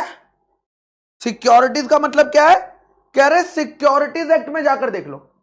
मैंने कहा है, बताया ही नहीं, बताया नहीं। कह रहे सिक्योरिटीज कॉन्ट्रैक्ट रेगुलेशन एक्ट 1956, वो एक्ट जब टाइम मिलेगा वहां जाकर पढ़ लेना। तो यहां पर सिक्योरिटीज का मतलब बताना भूल गए। कह रहे सिक्योरिटीज का मतलब हमने पहले से ही दूसरे एक्ट के अंदर बताया हुआ है, हम बार बार कॉपी पेस्ट नहीं करते। देखो हम बार बार कॉपी पेस्ट नहीं करते हैं। तुम जाओ और जाकर मतलब ढूंढ लो, जाकर मतलब ढूंढ लो, वो वाला एक्ट खोल लेना, वहां तुम्हें मिल जाएगा यार, मिल जाएगा। मैंने कहा वाह क्या बात है, ताली बजा दो।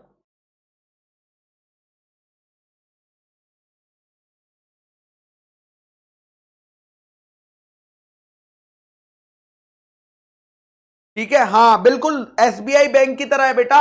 कह रहा है काउंटर नंबर 6 से पूछ लो, और जबकि ये बात काउंटर 6 में ही कह रहा है, मैं काउंटर 6 पे ही गया था। मैंने कहा भैया बता दो, कह रहा है काउंटर नंबर 6 से। मैंने कहा यही तो काउंटर 6 है। कह रहा लंच टाइम हो गया, बाद में आना।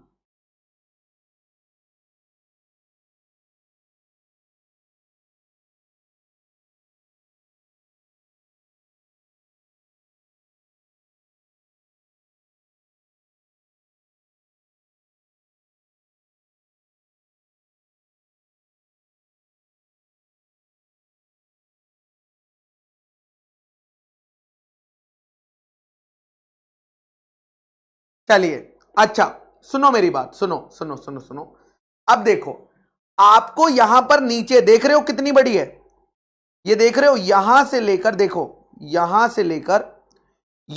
से लेकर यहां तक एक पेज की डेफिनेशन है, एक पेज की डेफिनेशन है जो आपको सिक्योरिटीज कॉन्ट्रैक्ट रेगुलेशन एक्ट 1956 में दी गई है।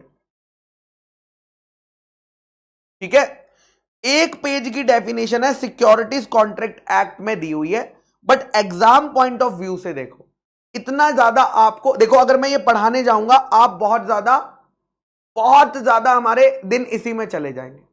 ठीक है, तो यहां पर मेरे बच्चा, यहां पर आपको इसे अलग से रीड करने की जरूरत नहीं है, अलग से पूरी डेफिनेशन आपको रीड करने की जरूरत नहीं है। हमें सिर्फ क्या करना है, हमें सिर्फ याद रखना है, जो क्योंकि प्रैक्टिकल लाइफ में आज ज्यादा से ज्यादा हमें जो याद रखना है वो इतना ही याद रखना है कि सिक्योरिटीज में मैंने आपको पहले भी बताया, equity shares, preference shares, debentures और बॉन्ड्स। बस अभी के लिए आप इतना याद रखना, बात खत्म करते हैं। ठीक है, हमारा इसी से ही पूरा का पूरा काम चल जाएगा, इसी से ही पूरा काम चल जाएगा। नहीं तो इसमें बड़ी सारी ऐसी बातें दी हुई हैं जो इतनी रेलेवेंट अब नहीं है, क्योंकि बहुत पुरानी डेफिनेशन है। चलिए आगे चलते हैं। नेक्स्ट आता है, नेक्स्ट पॉइंट आता है बेटा, नेक्स्ट पेज पे यहां पर सारे बच्चे लिख लेंगे, सारे बच्चे लिख लेंगे, इस पर मार्किंग करके लिख लेंगे, यहां से लेकर यहां तक सारे बच्चे लिख लो। सेक्शन नंबर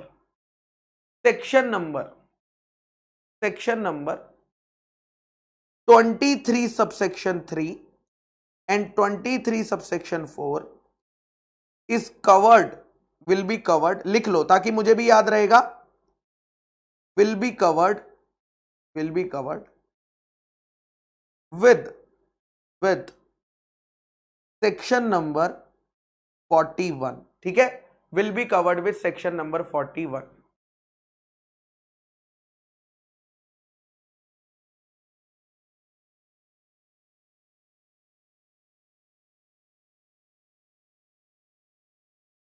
ठीक है, चलिए ओके सर। अब आज का लास्ट सेक्शन स्टार्ट करते हैं, बहुत सिंपल सा सेक्शन है। अगर आपको समझ आ गया तो ताली बजा देना, अगर आपको समझ आ गया तो ताली बजा देना, वरना जो हमेशा बजाते हो वो बजा देना। चलो आइए, लास्ट सेक्शन है सेक्शन नंबर 24। क्या बोला है सेक्शन नंबर 24 में? ये बेटा सेक्शन नंबर 24 में हमें बताई गई है पावर ऑफ सेबी। क्या बताई गई है? हमें सेबी की पावर बताई गई है।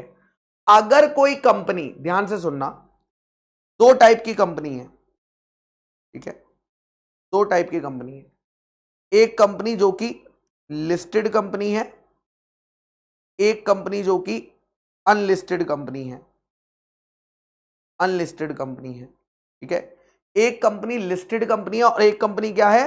अनलिस्टेड कंपनी है, लिस्टेड या तो unlisted. Okay, yes sir. Listed company जो है, लिस्टेड कंपनी को फॉलो करनी पड़ेगी, लिस्टेड कंपनी को फॉलो करनी पड़ेगी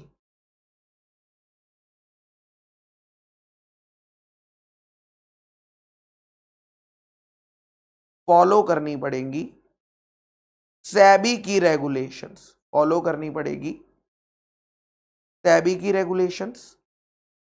अनलिस्टेड कंपनी में भी दो चीजें हैं। अनलिस्टेड कंपनी में एक कंपनी वो होगी जो लिस्टिंग करना चाह रही है, लिस्टिंग करना चाह रही है मतलब उसने एप्लीकेशन फाइल कर दिया है स्टॉक एक्सचेंज पर, है ना। तो ऐसी अनलिस्टेड कंपनी जिसकी इंटेंशन है, इंटेंशन कैसे पता चलेगी? जब वो प्रोस्पेक्टस इशू करेगी या जब वो स्टॉक एक्सचेंज के साथ कहेगी कि स्टॉक एक्सचेंज भाई मेरी शेयर्स लिस्ट कर लो, तब हमें इंटेंशन पता चलेगी। तो अनलिस्टेड कंपनी जो इंटेंड करती है, जो अभी लिस्ट हुई नहीं है बट लिस्टिंग का प्रोसीजर उसने चालू कर दिया है, ऐसी कंपनी को भी फॉलो करनी पड़ेगी सेबी की रेगुलेशन। लिस्टेड कंपनी जो लिस्ट हो चुकी है, अनलिस्टेड कंपनी जिसकी इंटेंशन है लिस्ट होने की, मतलब उसने डॉक्यूमेंट्स वगैरह फाइलिंग चालू कर दी है कि भैया अब तो लिस्ट करेंगे, हम अपने शेयर्स को या अपने डिबेंचर्स को लिस्ट करेंगे। ठीक है, इन दोनों को ही सेबी की रेगुलेशंस फॉलो करनी पड़ेंगी, इन दोनों को ही सेबी की रेगुलेशंस फॉलो करनी पड़ेंगी। लेकिन सेबी की रेगुलेशंस में सिर्फ और सिर्फ दो मैटर्स कवर किए जाएंगे। कितने मैटर्स कवर किए जाएंगे? दो मैटर्स कवर किए जाएंगे। कौन से दो मैटर है? सबसे पहला है issue and transfer of securities. सबसे पहला method issue and transfer of securities, issue and transfer of securities. और दूसरा, अगर ये कंपनी डिविडेंड पे नहीं करती, अगर ये कंपनी डिविडेंड नहीं पे करती, नॉन पेमेंट ऑफ डिविडेंड। तो लिस्टेड कंपनियों को या वो कंपनियां जो लिस्टिंग होने वाली है, उन्हें दो मैटर्स पर सेबी की रेगुलेशंस को फॉलो करना पड़ेगा। यह बात सेक्शन 24 में बोली है। एक सिक्योरिटीज के इशू और एक सिक्योरिटीज के ट्रांसफर, ठीक है। और दूसरा है नॉन पेमेंट ऑफ डिविडेंड। अगर कंपनी डिविडेंड टाइम पर नहीं देती, उसके लिए भी सेबी की रेगुलेशंस फॉलो होंगी। मेरा आपसे क्वेश्चन है, इन दोनों मैटर्स को अगर छोड़ दें तो बाकी मैटर्स कैसे डिसाइड होंगे? अगर सिर्फ इन दो मैटर्स के ऊपर हमें सेबी की रेगुलेशन फॉलो करनी है, तो जो बाकी के मैटर्स हैं, यानी इन दोनों के अलावा जो अदर मैटर्स हैं, वहां पर लिस्टेड कंपनी क्या फॉलो करती होगी? कंपनीज एक्ट को फॉलो करती होगी। यस और नो? सर बाकी के मैटर्स जैसे example redemption of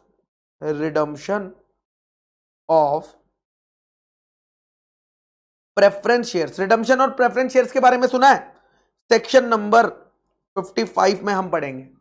section number 55 में प्रेफरेंस शेयर्स का एक पीरियड होता है। मान लो वो 10 साल के 15 साल के हैं, तो जब वो 10-15 साल जितना भी पीरियड था कंप्लीट हो जाता है, तो कंपनी उनका पैसा रिडीम्पशन कर देती है, यानी रिटर्न करती है पीरियड खत्म होने पे। और इसका लीगल प्रोसीजर हम पढ़ेंगे सेक्शन नंबर 55 में, ठीक है, कि भैया प्रेफरेंस शेयर्स का रिडम्पशन कैसे किया जाएगा, वो हम सेक्शन 55 में पढ़ने वाले हैं। ओके, तो लिस्टेड कंपनी को भी बाकी मैटर्स, इन दो मैटर्स को छोड़कर, ये जो दो मैटर्स हैं, इन मैटर्स को छोड़कर कंपनीज एक्ट को फॉलो करना पड़ता है। और सिमिलरली बेटा, अनलिस्टेड कंपनी को भी बाकी सभी अनलिस्टेड कंपनी जो है इंटेंट टू लिस्ट है, इसको भी अदर मैटर्स पर क्या फॉलो करना पड़ेगा? कंपनीज एक्ट 2013 फॉलो करना पड़ेगा। कंपनीज एक्ट 2013 फॉलो करना पड़ेगा। और कंपनीज एक्ट 2013 में नॉर्मली पावर किसको दी होती है? जल्दी बता दो, कंपनीज एक्ट में नॉर्मली पावर किसके पास होती है? सेबी के पास पावर होती है, या central government, ROC, regional director और एनसीएलटी के पास पावर होती है? अब तो हम बहुत सारे सेक्शन पढ़ चुके हैं ना। ये करना है आरओसी के पैर पकड़ लो, ये करना है तो रीजनल डायरेक्टर के पैर पकड़ लो, ये करना है तो सेंट्रल गवर्नमेंट के पैर पकड़ लो। लेकिन सेंट्रल गवर्नमेंट ने अपनी ये पावर आरओसी को दे दी है, तो उसके पैर पकड़ लो, बस पैर पकड़ लो। तो यहां पर बेटा जो अदर मैटर्स हैं कंपनीज एक्ट में जो लिखे हुए हैं, उसमें पावर सेबी के पास नहीं है। उसमें पावर किसको दे रखी है? कई जगह सेंट्रल गवर्नमेंट को पावर दे रखी है, कई जगह आरओसी को पावर दे रखी है, कई जगह रीजनल डायरेक्टर्स को पावर दे रखी है। यस और नो? Yes sir. अच्छा मुझे बताओ, ऐसी कंपनी जो लिस्टेड भी नहीं है और जो लिस्ट होना भी चाहती नहीं है ना, नो इंटेंशन टू लिस्ट वाली कंपनी, ये क्या फॉलो करती होगी? नो इंटेंशन, अभी इसकी कोई इंटेंशन नहीं है लिस्ट होने की। जैसे फिजिक्स वाला प्राइवेट लिमिटेड, ये कंपनियां क्या करती होगी? ये कंपनियां क्या सेबी की रेगुलेशन को फॉलो करती होगी? नहीं, ये फॉलो करेंगी सिर्फ ऑल मैटर्स पर। ये ऑल मैटर्स पर, किस पर? यहां पर लिख देता हूं, ये सभी मैटर्स पर, कोई भी, चाहे ये दो क्यों ना हो, इनका सेबी से कोई लेना देना नहीं है। ये सभी क्या फॉलो करेंगी? Companies act 2013। टेक्निकल तो नहीं हो रहा ये ज्यादा, बस मैं ये बता रहा हूं कि सेबी की जो पकड़ है वो लिस्टेड कंपनियों पर है या उन कंपनियों पर है जो लिस्ट होने वाली हैं। लेकिन उन पर भी जो पकड़ है वो सिर्फ दो मैटर से रिलेटेड है। पहला मैटर, अगर इन कंपनियों का इशू या ट्रांसफर हो रहा है सिक्योरिटीज का, और दूसरा मैटर, अगर ये कंपनी डिविडेंड को पे नहीं कर पा रही है तो यहां पर बस उसी की बात सेक्शन नंबर 24 में लिखिए। आइए पढ़ते हैं। सेबी का फुल फॉर्म क्या है? Securities and exchange board of India. Securities and exchange board of India is empower मतलब उसके पास पावर है टू एडमिनिस्टर पे लिख लीजिए, रेगुलेट करने की। क्या रेगुलेट करने की? प्रोविजंस को रेगुलेट करने की, यानी लॉ बनाने की। कौन सा लॉ? कौन से चैप्टर के अंदर? इस एक्ट के चैप्टर 3 और इस एक्ट के चैप्टर 4। चैप्टर 3 तो अभी हम पढ़ रहे हैं और उसके अगले चैप्टर में भी। लेकिन किस चीज से रिलेटेड लॉ बना सकती है? किस चीज से रिलेटेड लॉ बना सकती है? सबसे पहला मुद्दा issue and transfer of securities से रिलेटेड लॉ बना सकती है, और दूसरा मुद्दा है नॉन पेमेंट ऑफ डिविडेंड। लेकिन जो सेबी बना रही है इन दो मुद्दों के ऊपर डिटेल्ड रेगुलेशन बना दी, ये सभी कंपनियों को फॉलो करनी है, ना जी ना। सिर्फ वो कंपनियां जो लिस्टेड कंपनी है उन्हें फॉलो करनी है, या वो कंपनी जो लिस्टेड तो नहीं है लेकिन उनकी इंटेंशन है कि वो अपनी सिक्योरिटीज लिस्ट करना चाहते हैं इंडिया के स्टॉक एक्सचेंज पर, इंडिया के स्टॉक एक्सचेंज पर, तो सेबी उसके लिए क्या करेगा? डिटेल्ड रेगुलेशन बना देगा, डिटेल्ड रेगुलेशन बना देगा। ठीक है। अच्छा, फिर आपसे वो एग्जाम में पूछेगा कि लिस्टेड कंपनी है, मान लो वो आपसे एग्जाम में क्वेश्चन पता क्या पूछेगा? इनडायरेक्ट क्वेश्चन पूछेगा। मान लो एक लिस्टेड कंपनी है,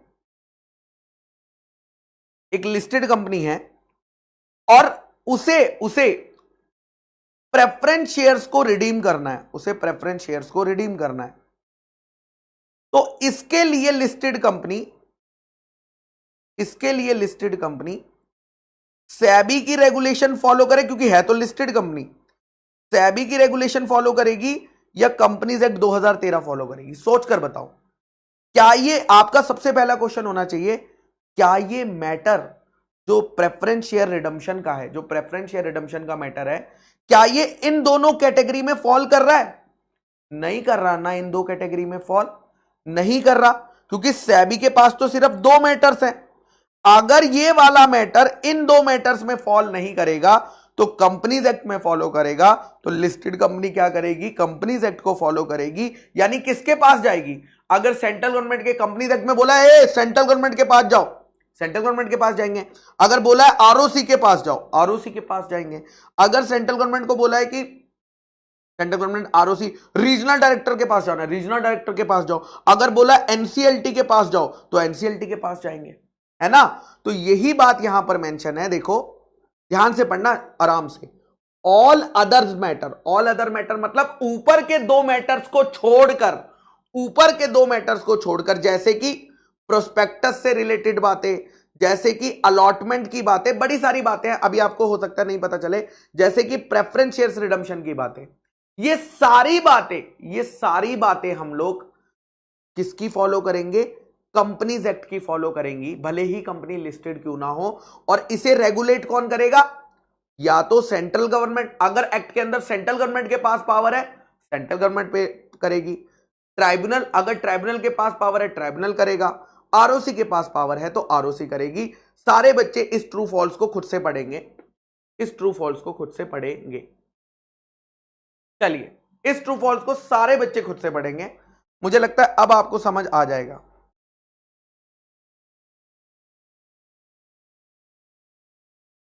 तुझे देख कर है जगना, मैंने ये जिंदगानी संग तेरे बितानी, तुझ में बसी है मेरी जान, आए जिया धड़क धड़। वेरी गुड, प्रणव कह रहा मेरी बुक आ गई अभी। कोई बात नहीं बेटा, होता है ऐसा जीवन। जिया धड़क धड़क।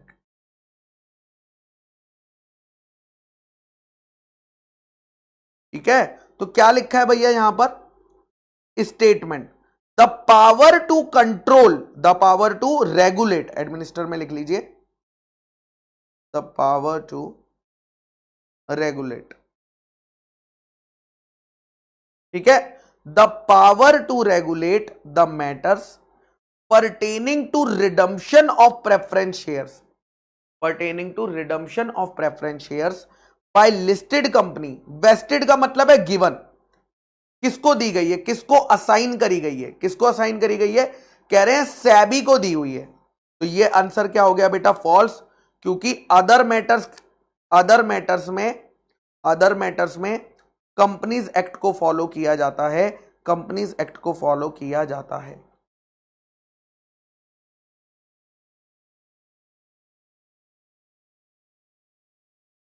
ठीक है, चलिए, बहुत बढ़िया लगा भाई साहब, बहुत ही उम्दा था आज का जो हमारा डिस्कशन था, बहुत उम्दा था। ठीक है, ओके सर, चलिए, और भी कुछ बताने की जरूरत है क्या आपको मुझे अभी? चलिए, एक 9 मिनट है, एक बेसिक डिस्कशन और कर लूं क्या?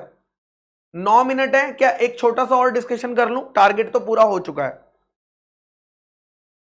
बोलो, एक छोटा सा डिस्कशन और कर लें, 9 मिनट है हमारे पास, आप बोलोगे तो मैं कर लेता हूं, फिर कल उसी से स्टार्ट कर लेंगे।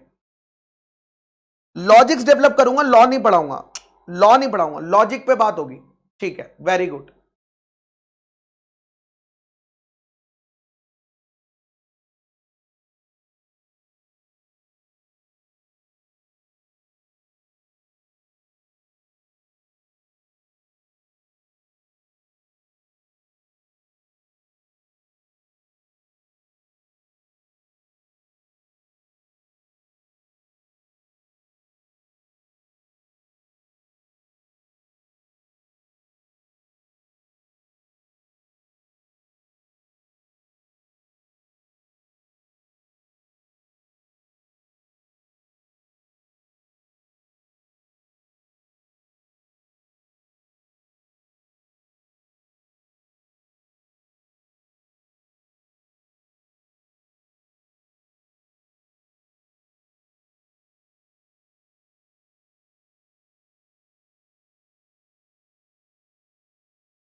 चलिए, कोई बात नहीं, बहुत सारे बच्चे नो बोल रहे हैं, ठीक है, ठीक है, रोतड़ू राम है यार, सभी सभी रोतड़ू राम है, चलो कोई बात नहीं। राइटिंग प्रैक्टिस का होमवर्क दे देता हूं, आज नोट्स में कुछ नहीं लिखना है, बिकॉज नोट्स अभी अपलोड नहीं हुआ है। ठीक है, नोट्स में अपलोड नहीं हुआ है। चलिए, आपको होमवर्क देना है ना, एक सेकेंड, तुझे देख कर जगना। चलिए, मुझे बताइए लास्ट कौन सा क्वेश्चन होमवर्क में दिया था, राइटिंग प्रैक्टिस का लास्ट कौन सा क्वेश्चन होमवर्क में दिया था?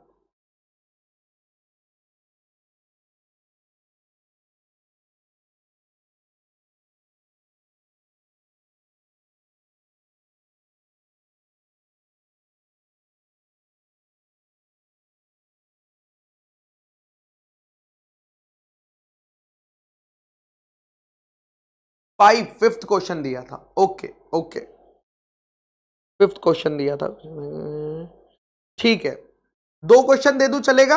2 question is okay I guess, yes sir, 2 question दे दीजिए। Question number 6 and question number 7, question number 6 and question number 7। ठीक है, ये 2 क्वेश्चन मैं आपको होमवर्क में दे रहा हूं। आज के लिए हम लोग क्लास यहीं खत्म करते हैं, कल एकदम ताबड़तोड़ चलेंगे। हाँ बेटा, हैंड रिटन नोट्स डलवा दूंगा, उसमें थोड़े से मुझे चेंजेस करने हैं, वो चेंजेस करके मैं डलवा दूंगा। ठीक है बेटा, छोटे मोटे चेंजेस है बट करने हैं मेरे को उसमें। और